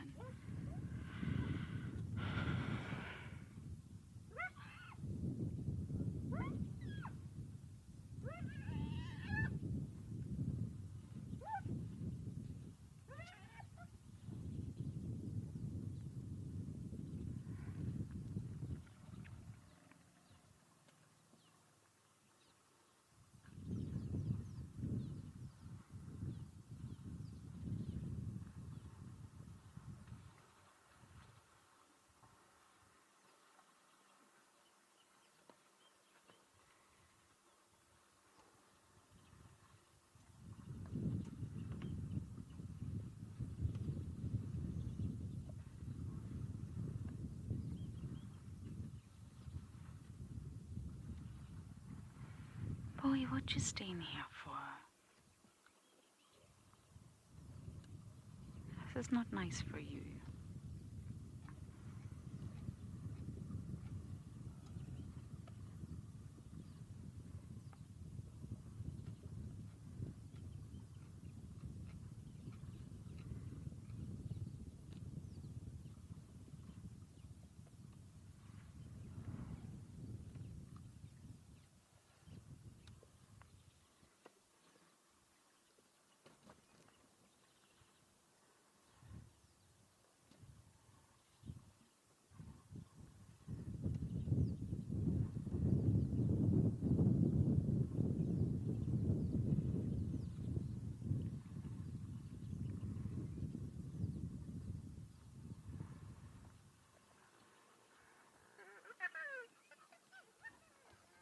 Hey. I know.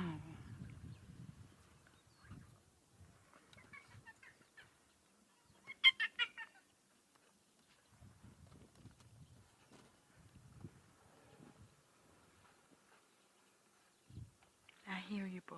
I do.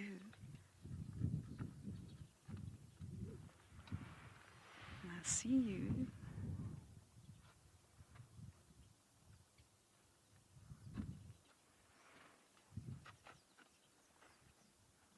Okay, there is the whole herd coming from that side. I'm not sure if you're able to see them from this angle, but I can see a lot more elephants down there.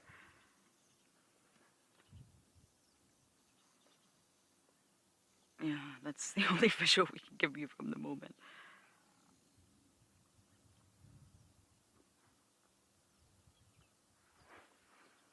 They just look like they're moving on by.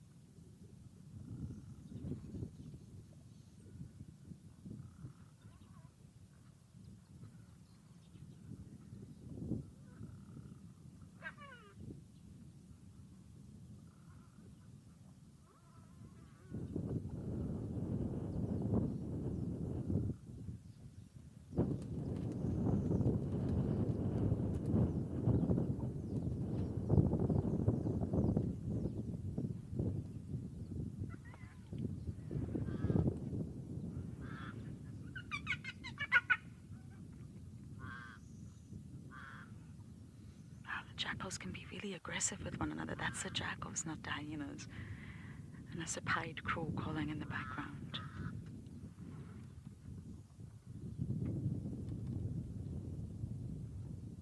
For their size, jackals can be ferocious with each other.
Lenny, you keep waiting for the elephant to throw dirt on the hyena. I think it tried. I think one of them tried. But they won't really get too close. And the hyenas will run once the elephant sort of gets to a certain distance. Although that boy, that male on the right there, is very brave. They're obviously not going to just stand their ground if the elephant is running. They do run off. But the elephant, I think, tried. He threw a stick. He did throw some mud. He's not happy. Completely understandably so.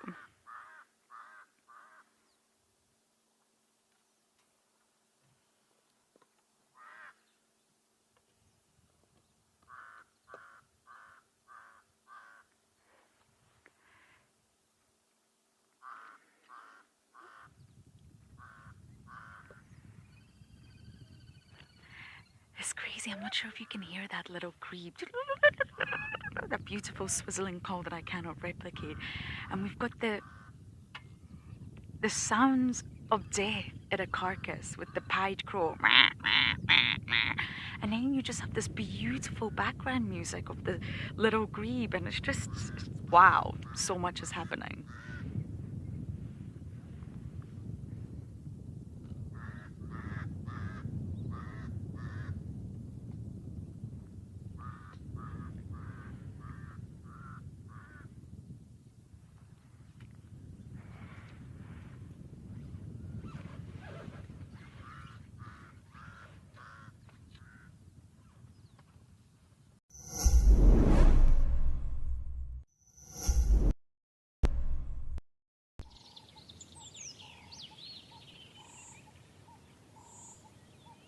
Here on Wild Earth, we're on 25 different platforms globally, and we're looking at each of them to see what is the best mix for the future. Please take 30 seconds of your time to fill in this survey. It will be super helpful for us. The last thing we want is for your viewing habits to be affected. Thanks.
Over with Lauren as well as with Andrew.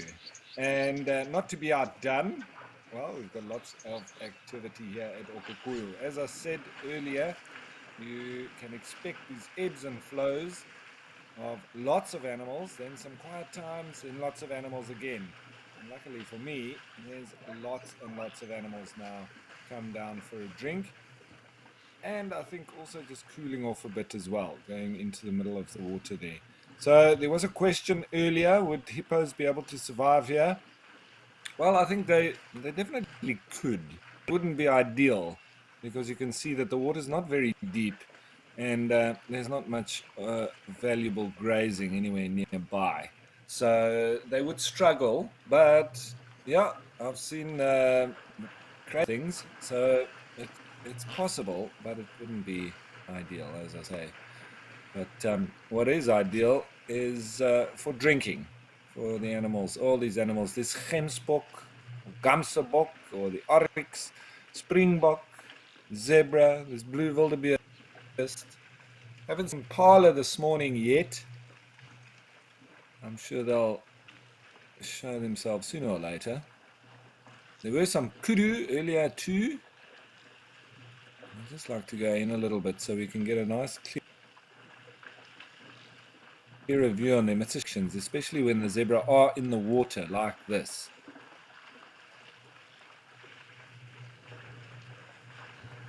Very, very special waterhole indeed, especially when you start getting these sheer numbers coming down.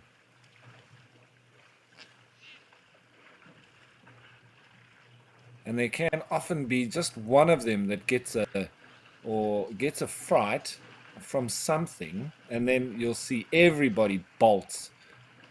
And it's a kind of copycat behavior that is very important. It's anti-predator behavior. Run.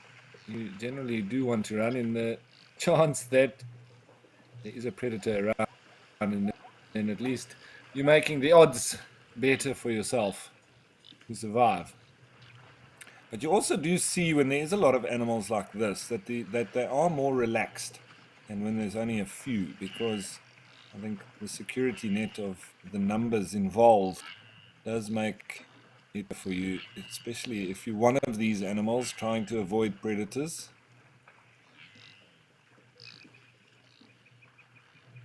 The springbok seem to have the most acute smell and senses of the lot, because they're often the ones that pick it up first, in my experience, and then the other animals follow. As soon as they get a fright, then the other animals generally do follow them. But sometimes it doesn't work in their favor because they can run in the wrong direction, and I've had a lion kill a gemsbok here with that exact reason. There was springbok on the right hand side of the waterhole, and one gemsbok came down. It wasn't too close to them, but the springbok obviously smelt the lion, and they ran off to the right, where the gemsbok, he ran up towards those stumps that are lying there, and there was a lion lying right behind it, a female. So she grabbed it. So in that case, it was unlucky that it chose that direction to run away. But still, it does assist them in most cases.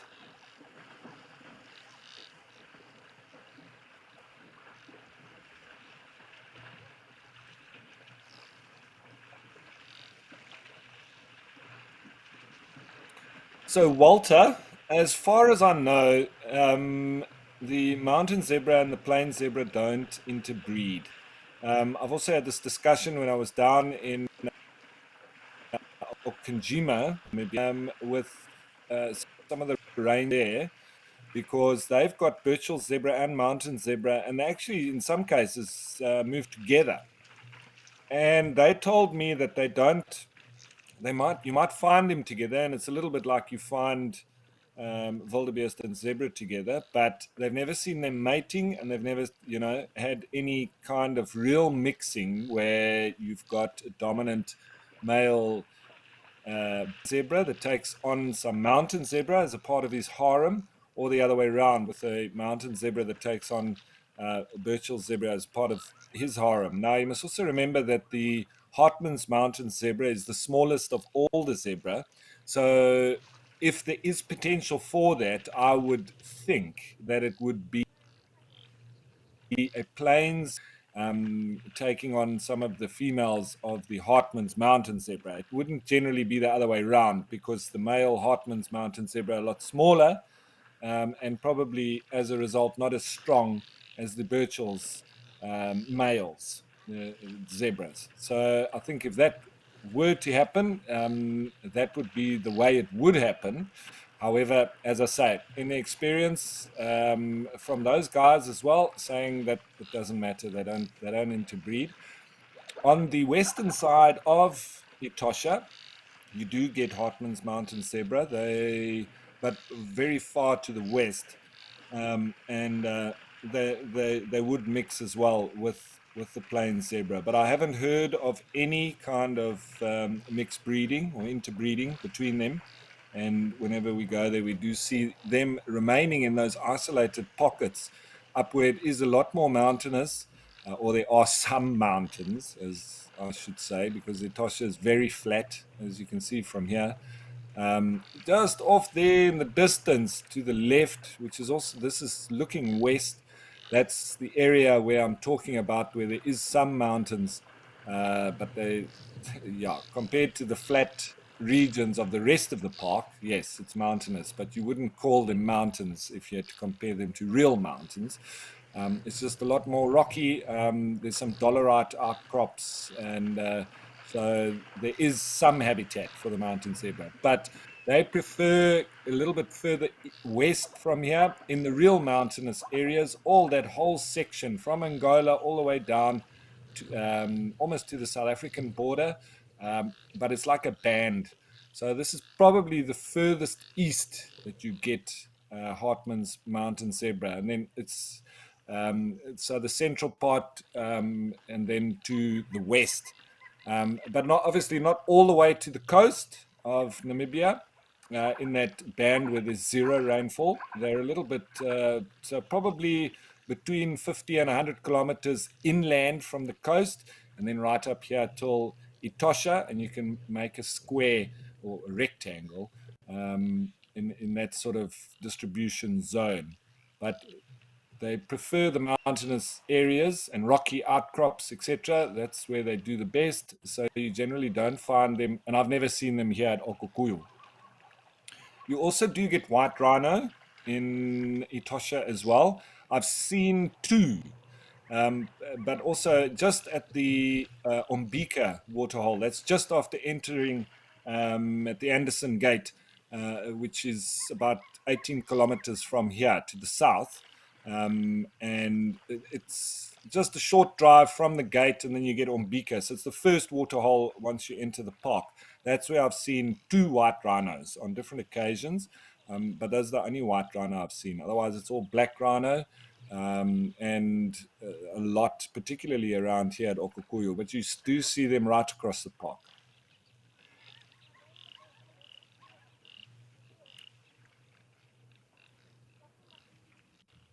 It's the place where I've also seen the most secretary birds, as well as Kori bustards. Yeah, and obviously all just these big numbers of gemsbok and springbok, numbers that you don't see in other national parks. Maybe the Kalahari Gemsbok Park, you might see it in certain times, certain areas, but generally in the dry season, it's difficult to compare with the sheer numbers that you get here around the Okukuyu waterhole to other areas of desert reserves.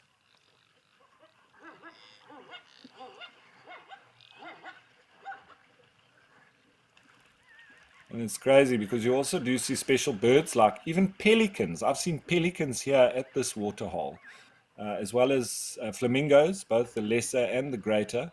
They prefer more in the pan when there has been a lot of rain, and then they fly into this area. Very, very special to see the pink flamingos in the Etosha pan. It's the same thing when there is a lot of rain and the Tsochab River flows down in the south and then empties into the Sossusvlei area, and you have the flamingos also arriving there in what you would imagine as a true desert with these massive red dunes, and then the white lime that is, as a result of the depositing from the river, and then covered with water, and then the pink flamingos. It's just, the photography is exquisite. It's hard to beat.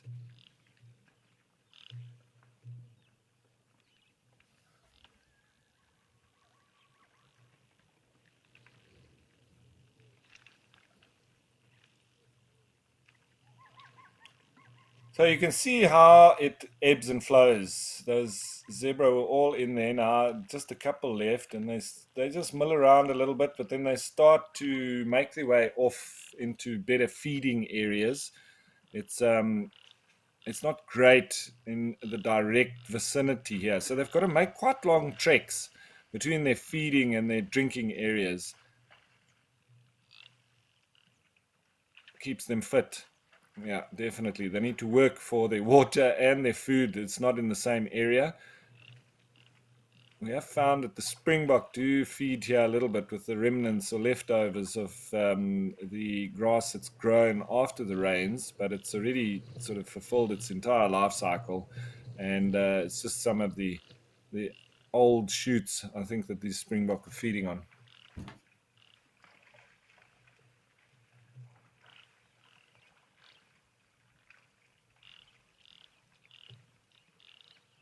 Do you know the sound that a springbok makes? It's I really do like the rutting sound of a springbok. It's not as aggressive as that of an impala, but it's like a really funny sound, but not as sort of powerful as you might think from an impala. It seems like a little bit more relaxed.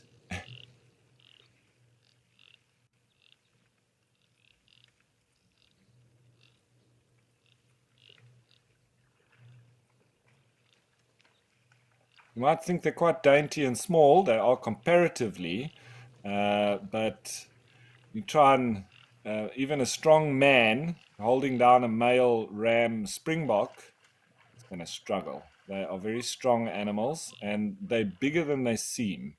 It's always just the contrast between the size of the animals that they're next to. But when you stand next to one, you're always surprised. You know, all the animals, from jackals, warthogs, springbok, folks are always surprised, you know, when we have them inside the camps, and they're quite habituated to people. They're always surprised at how big they are.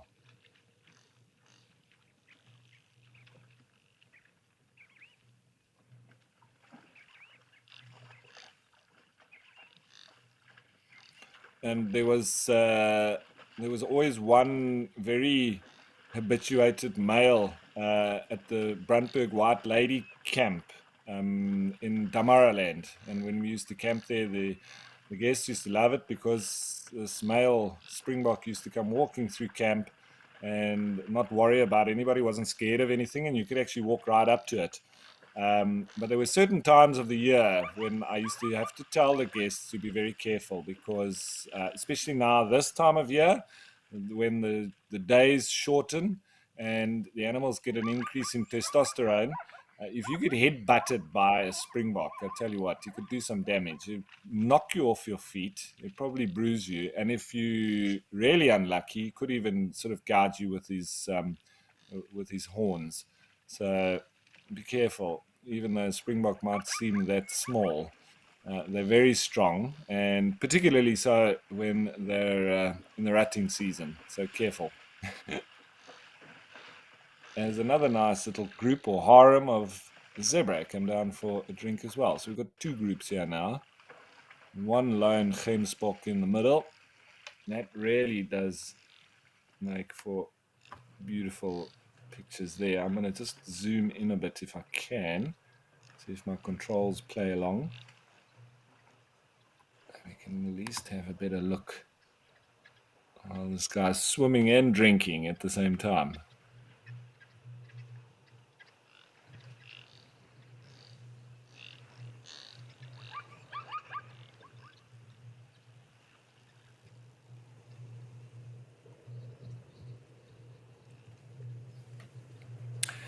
Cobra, not particularly so, no.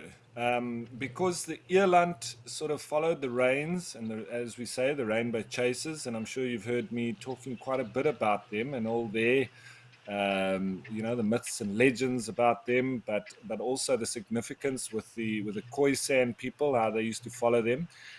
the oryx or gemsbok, probably there would be a lot of significance in the way that they are able to survive in, you know, where there's no water, where there's literally seemingly no food. They're just so specialized in this desert environment, both them and the springbok, that you know, there wasn't really much for the Khoisan people to be able to follow from the gemsbok, because they would survive in areas that humans will never be able to.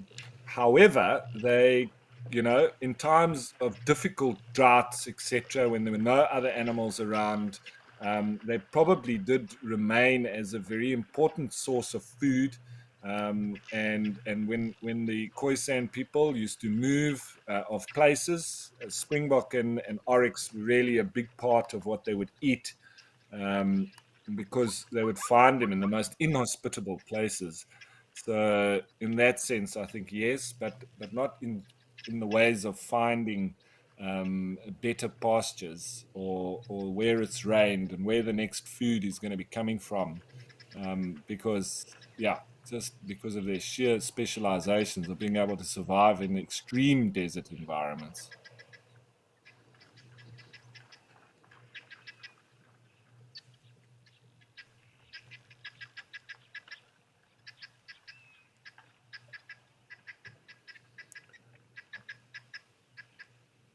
So it looks like another lovely day here at Okukuyu. Now, I just did zoom out just in case there was anything else coming down for a drink that we were missing on the side, but it doesn't seem so. So let's go in again so we have a better picture on these lovely zebra, because I'm sure it won't be long and they're going to be shifting off as well.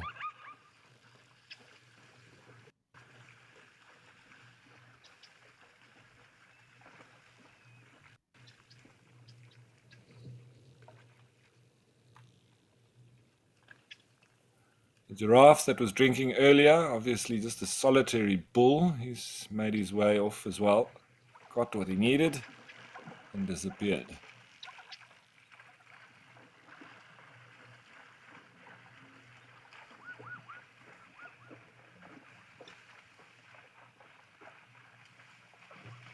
Now just the blue wildebeest arriving too.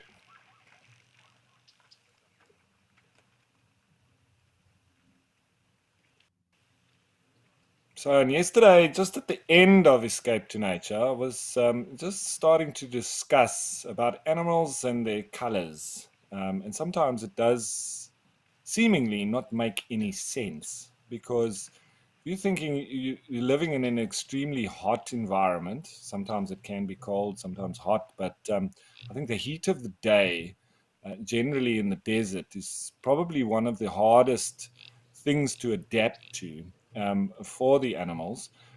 And then when you look at their colors, sometimes it doesn't make sense. To be black in a very hot environment, it doesn't make sense, because black, you know, absorbs solar radiation. It makes you hotter if you are black standing in the sun. And we've even seen that some black crows or ravens have exceeded 70 degrees Celsius on the surface of their feathers in the heat of the sun. So we were looking at that black paradox. Why are male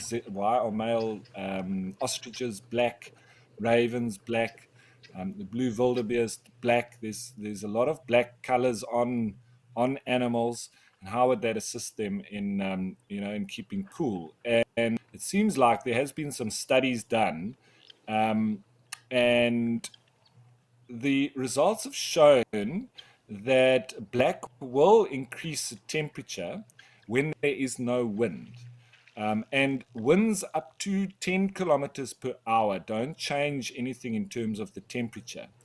But as soon as there is wind over 10 kilometers per hour, they've found that it doesn't make a difference if you are black or white. So it sort of mitigates that heat exchange wind 10 kilometers per hour. So the theory is that it actually assist that are black to up quicker in the mornings, because in the desert we know that it does get very cold at night with the dissipation of the heat, sometimes going into some sub-zero temperatures.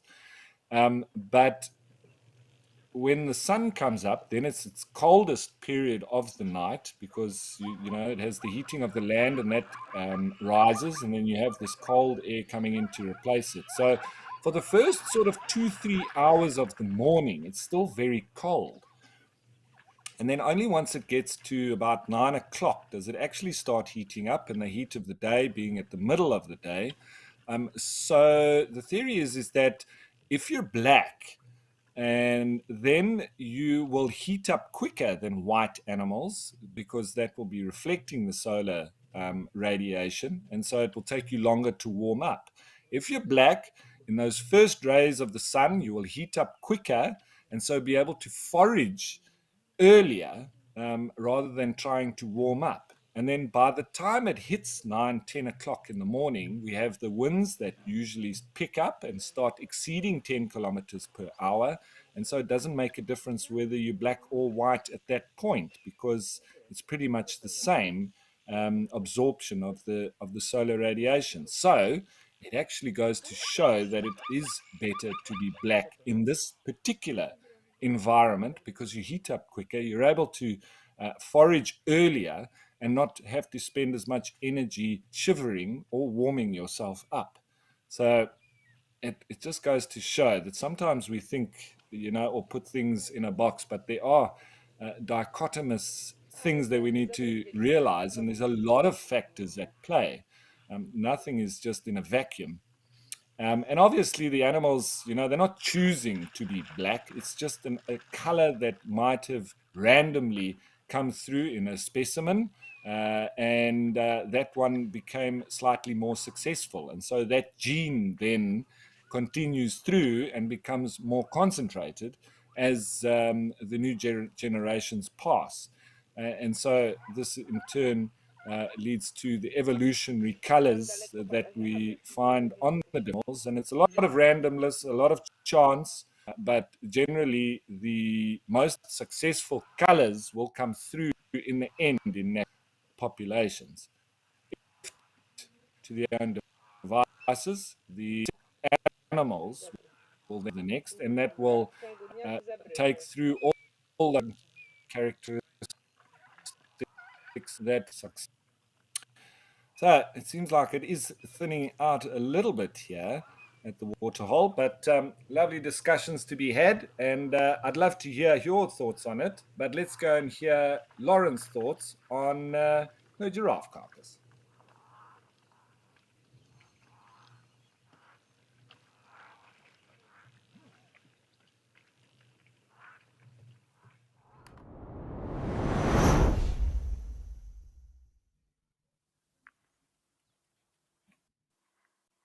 Still ongoing. There was some hyenas just ran off. I'm never sure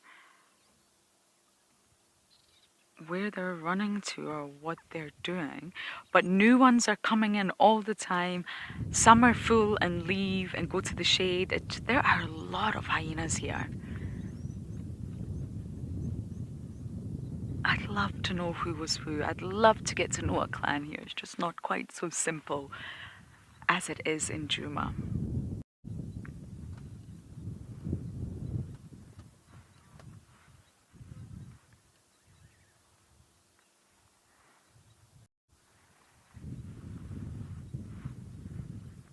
It's been such an incredible sighting, and it just keeps giving and giving and giving. Oh, look at that jackal. That's not very polite.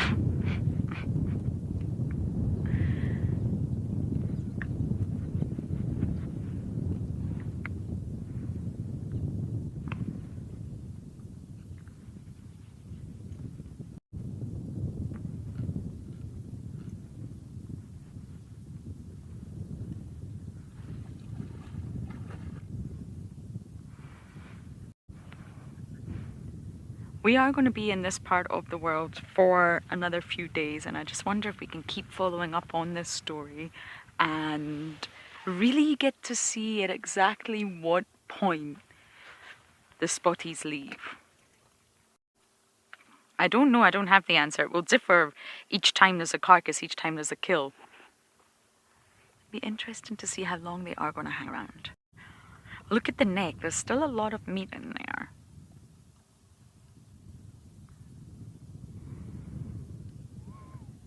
They could finish that pretty quickly though. This is hyenas we're talking about. I mean, it's been non-stop feeding now for days. And it definitely is some of the same individuals. I keep seeing, I can recognize their spot pattern or their ears or some feature about them. And they just keep going.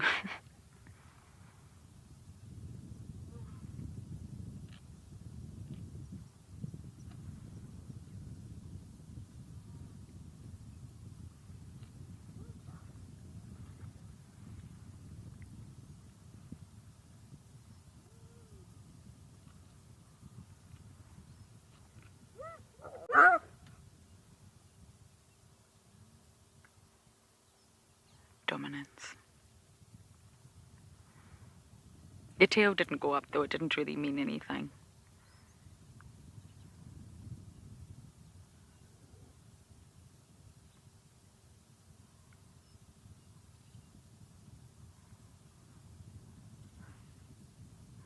But carcasses really are the best place to start to analyse the hierarchy of hyenas. When you're really starting, densaites are good. Actually, densaites are great, but carcasses are really good because you get to see that hierarchy and who gets to feed and who doesn't.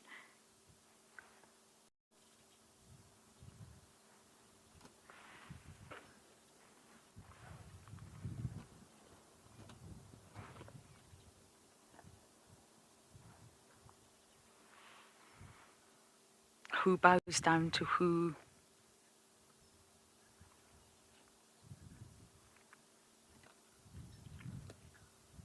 Catherine, I don't think so. I think that's why they haven't done it. I think if they could, they would be doing that right now. I think they need a bigger bite force. They need a stronger mouth like the hyenas to open up that skin and pull it back. Jackals are really small. I always, whenever I see them, I always think, wow, you're smaller than I think, if that makes sense. They're really tiny and tiny little mouths. Yes, they've got sharp teeth, but not sharp enough to really bite through skin. So they're working on nibbling all the flesh on the bones and going into the parts that are already open. Hyenas could definitely open up that skin for sure, but jackals, I'm afraid not.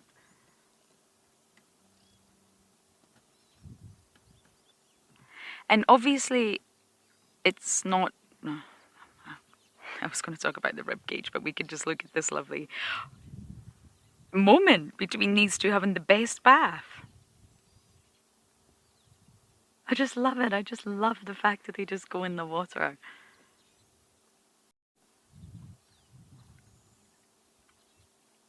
But yes, sorry, if you look at the rib cage, I know it's not too pleasant, you'll see that, yes, the flesh is gone, but there is actually meat there. It's hardened, it's disgusting, it's gone brown, but there still is meat in between each bone, in between each rib. And you'll be surprised how that all disappears. That will go. The brown hyenas and the jackals will get every little last scrap in there. It won't stay like that. But naturally, that'll be the last bit to go.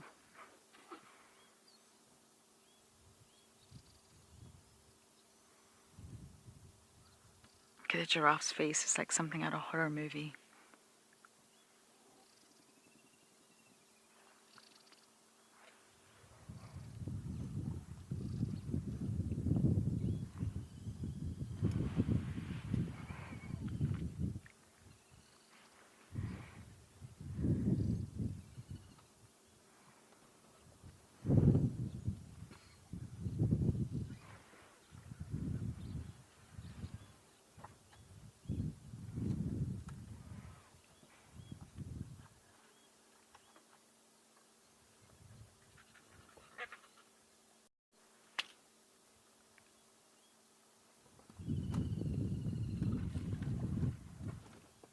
has definitely been the highlight of my stay in Madikwe so far, this sighting. It really has been. But as we sit here and continue to watch, we're going to send you guys over to Amakala.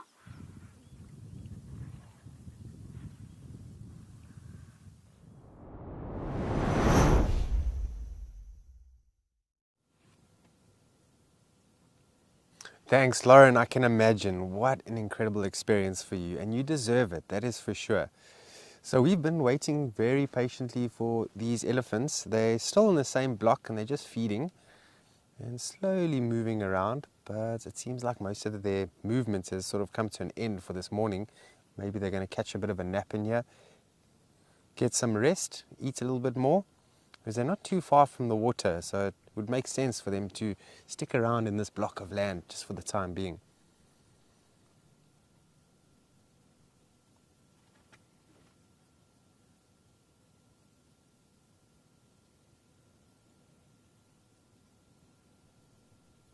It's just amazing actually how much food elephants need per day. So if you think about it, with all of that feeding activity that they need to get done, they are quite active animals, constantly moving around, trying to find water, and then also getting into preferred areas of feeding, and then feeding in those areas. So for now, the dune thicket seems to be very much a hot spot for them. And they've been hanging around here for, sure, almost the past week or so. I'm pretty sure almost daily they're making a turn there by Bush Lodge, having some water, because water is ultimately very scarce at the moment.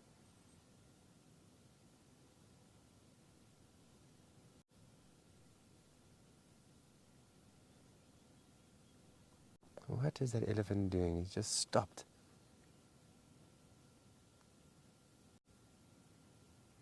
Trying to get a piece of tree that it's broken at the back there. It looks like it's trying to debark the tree at the back there.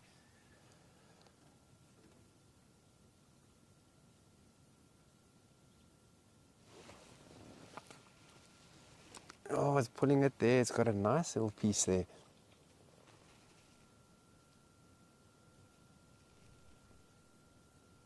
Shame. So the bark actually contains quite a bit of the nutrients that they require, because the cambium contains, or the bark of the tree contains, all those connective straws called xylem and phloem, which transports fluids up the plant and then minerals down the plant.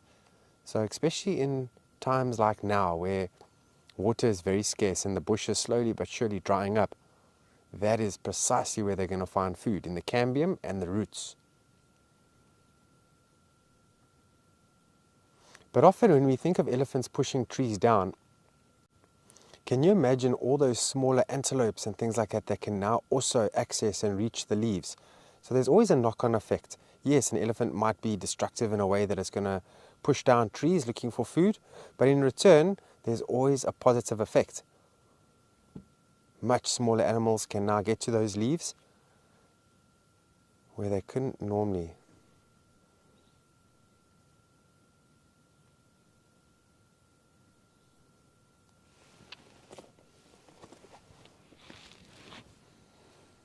Look at that trunk, like a little snorkel.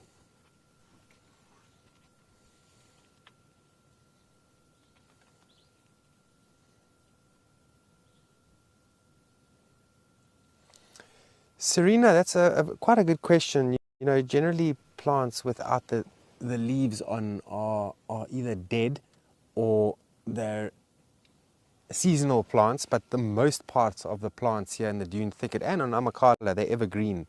So a lot of the plants here should be green throughout the year.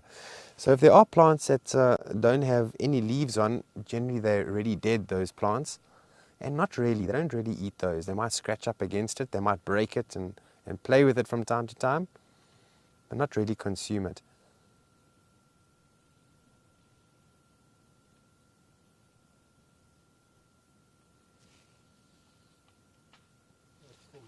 Yeah, there's still more on the other side of the block. We just hear the rustling of the leaves. There we go. Look at that. Beautiful bull.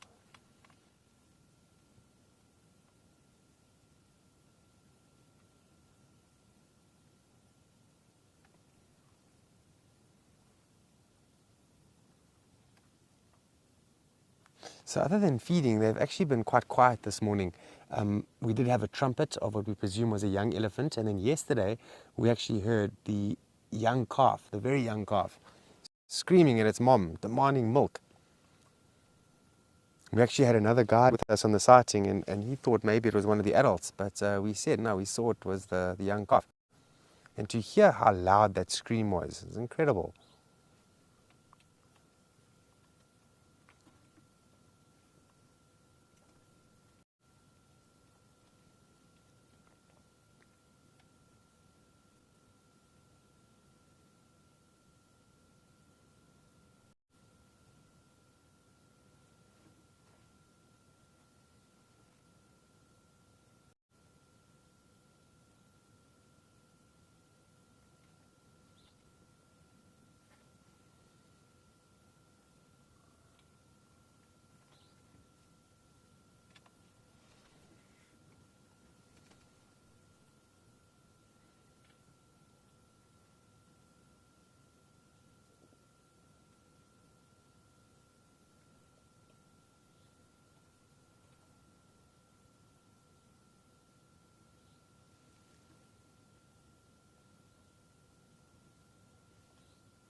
And they seem like they're really starting to slow down now. And it makes a lot of sense for them to actually sleep and rest in these dune thickets, because it's going to be a lot warmer for them in there.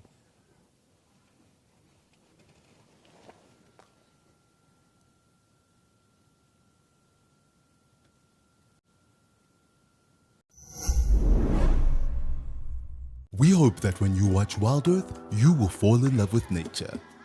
We know that our explorers share a passion for nature and want to make a difference. Wild Earth Schools is back. Sign up to be an explorer, and your subscription will help us reach the future conservationists of our planet. Invest in something that truly matters, encouraging children to care for our beautiful wild Earth. Wild Earth Explorers, make a difference.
Yeah, I do hope this bull elephant actually turns and faces us. It'll be nice to look at his face.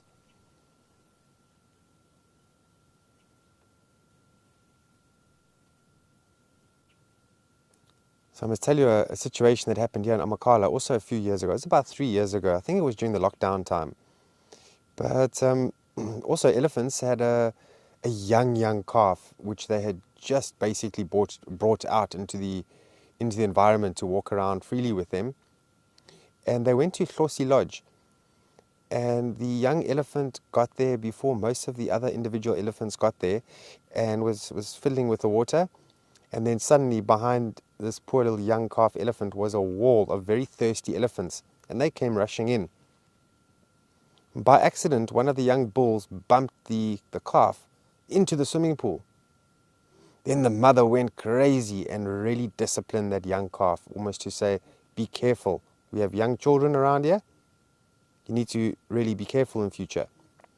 Then they were all like sort of panicking a little bit, a lot of trumpeting and this grrr sound. Then the matriarch and the mother, just 2 elephants, pushed all the other elephants back. Also, again, a lot of communication was happening. They backed off, and then the mother and the matriarch elephant went to the swimming pool. They put their trunks in the water, and they actually connected their trunks to make almost like a shelf or a step or a ladder for that calf, just to get its front legs over the trunks. And as soon as that calf managed to do that, then these 2 adult elephants just pulled the calf right out of the water. Many of the guests that were staying at Hlosi Lodge managed to see that.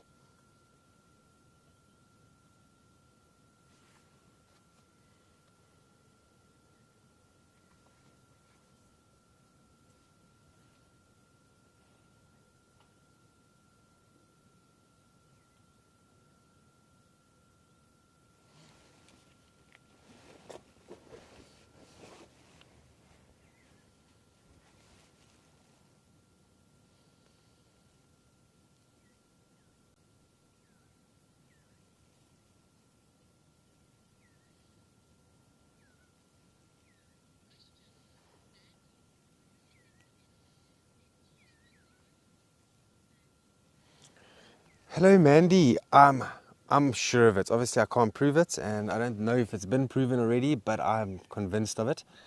You look at these elephants in sanctuaries, and often enough, you know, they take children with learning disabilities and social disabilities and things like that to socialize with these elephants. And you see some of the videos of how these elephants are magnetized to these young children. We see it with dolphins as well, and apparently they can be extremely therapeutic. So I'm convinced of it.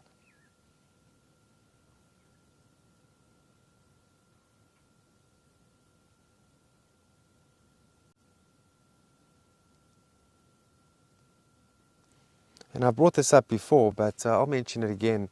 You know, sometimes when you do safaris with people, sometimes time is very limited, and you really want to try and show them as much as you possibly can while the guests are still here. But sometimes it takes a bit of time, and in my time being a guide, I've had many impatient people, and I promise you, you struggle to find some of the animals, especially elephants, when people are in a grumpy state. My belief is if you go out into the bush and you have this mindset of, we'll see whatever we see, that's when you hit jackpots. You see so many different animals. Sometimes the animals come to you instead of vice versa.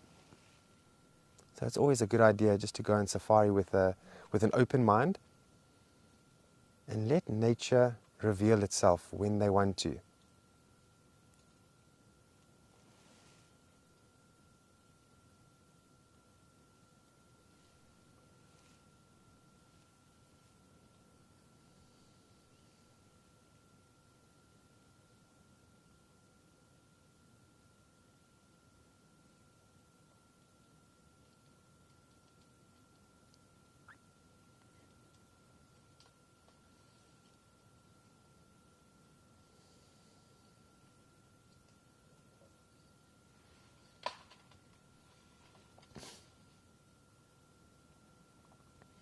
Jackson. Oh, there's a few places. So, if I mention them by name, you might not be familiar with it, but we'll go for it anyway. So, Grand Canyon, which is in sort of the southern part of the game reserve, it's very elevated up here. Then it suddenly drops off into quite a deep valley.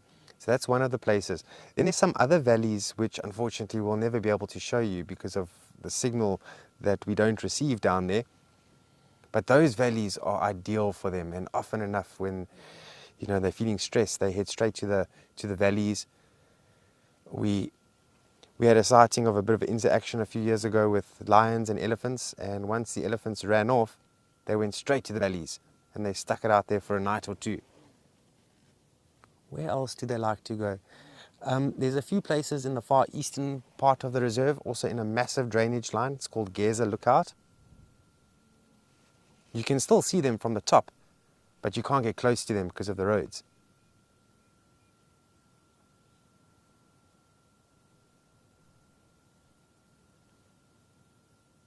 And then, of course, these dune thickets over here. Once they go into this dune thicket, you would never know unless you saw the signs of the animals. It truly is thick as a wall in some of these areas.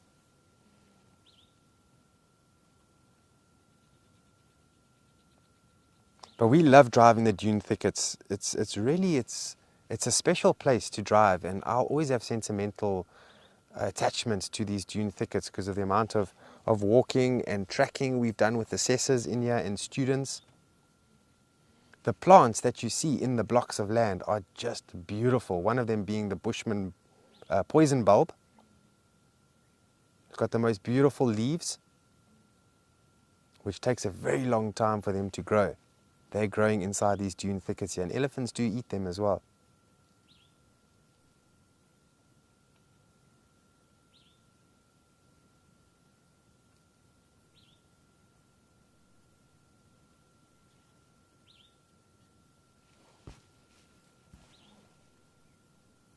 Okay, we're going to continue on with the road now and let these elephants be. But in the meantime, let's go back to Djuma with Ralph and let's see what's happening there.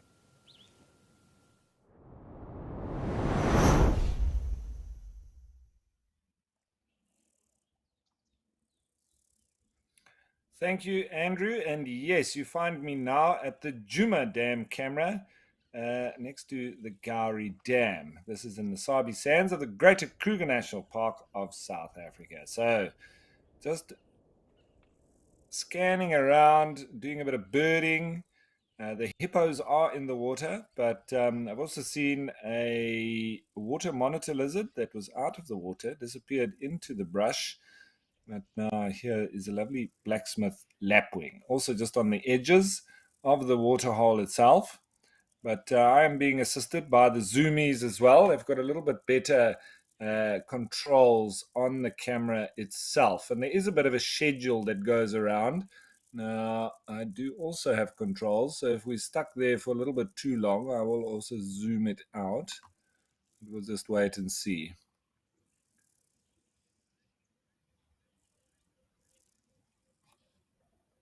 Is that blacksmith lapwing going to come back?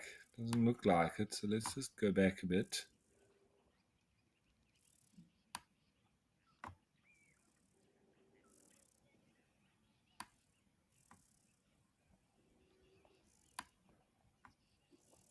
You'll see it was just in that little pan next to the Gowrie Dam itself.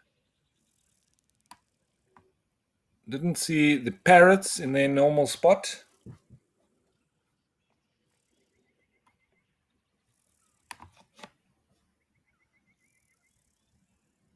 But they're in and out of their nest, so we just continuously see what else. We've got to look in nice and close to see if there's anything moving around. Everything is so camouflaged and well in tune with the environment. There's lots of the dragonflies as well. In French, you call them libellule. One of my favorite French words. That of a dragonfly. Libellule.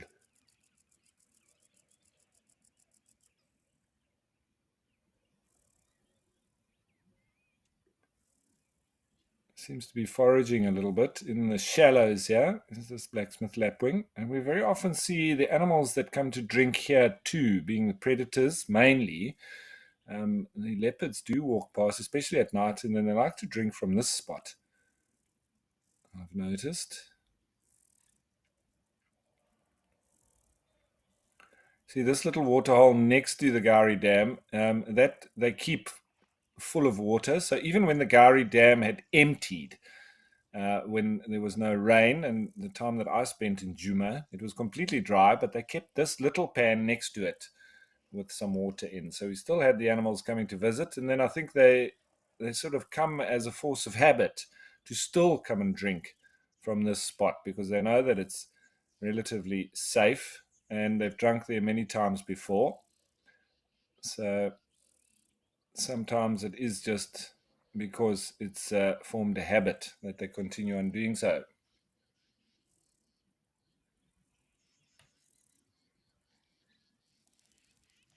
See, the lapwing did get itself something there.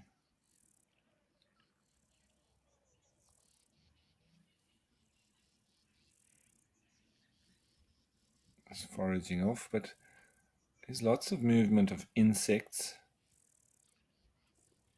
Looks like it's a pair of blacksmith lapwings.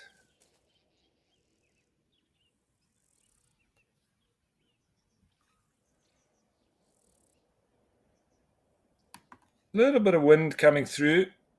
Doesn't seem too strong. You might hear it on and off.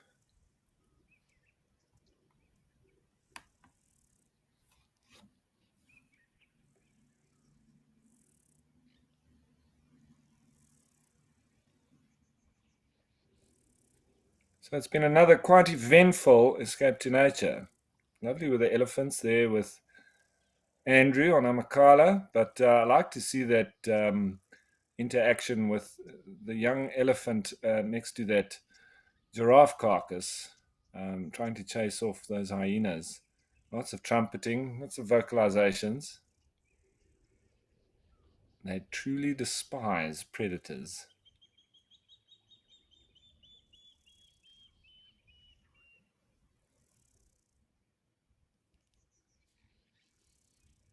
And of course, we've had multitudes of animals around the Okokuyo waterhole. That one lone giraffe bull that came down for a drink. But just the sheer numbers of zebra, wildebeest, springbok, and gemsbok always makes for lovely viewing.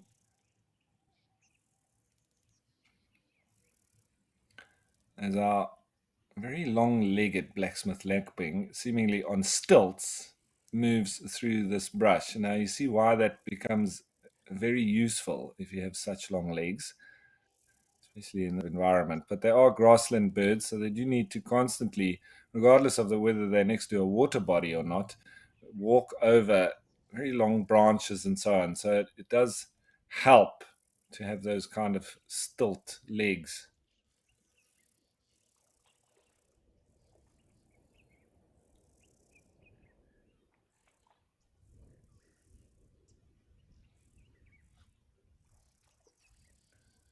He just keeps moving off picture there, but I'm sure you can still see some of the dragonflies, etc. Doesn't seem too much else in terms of activity here next to the Djuma waterhole.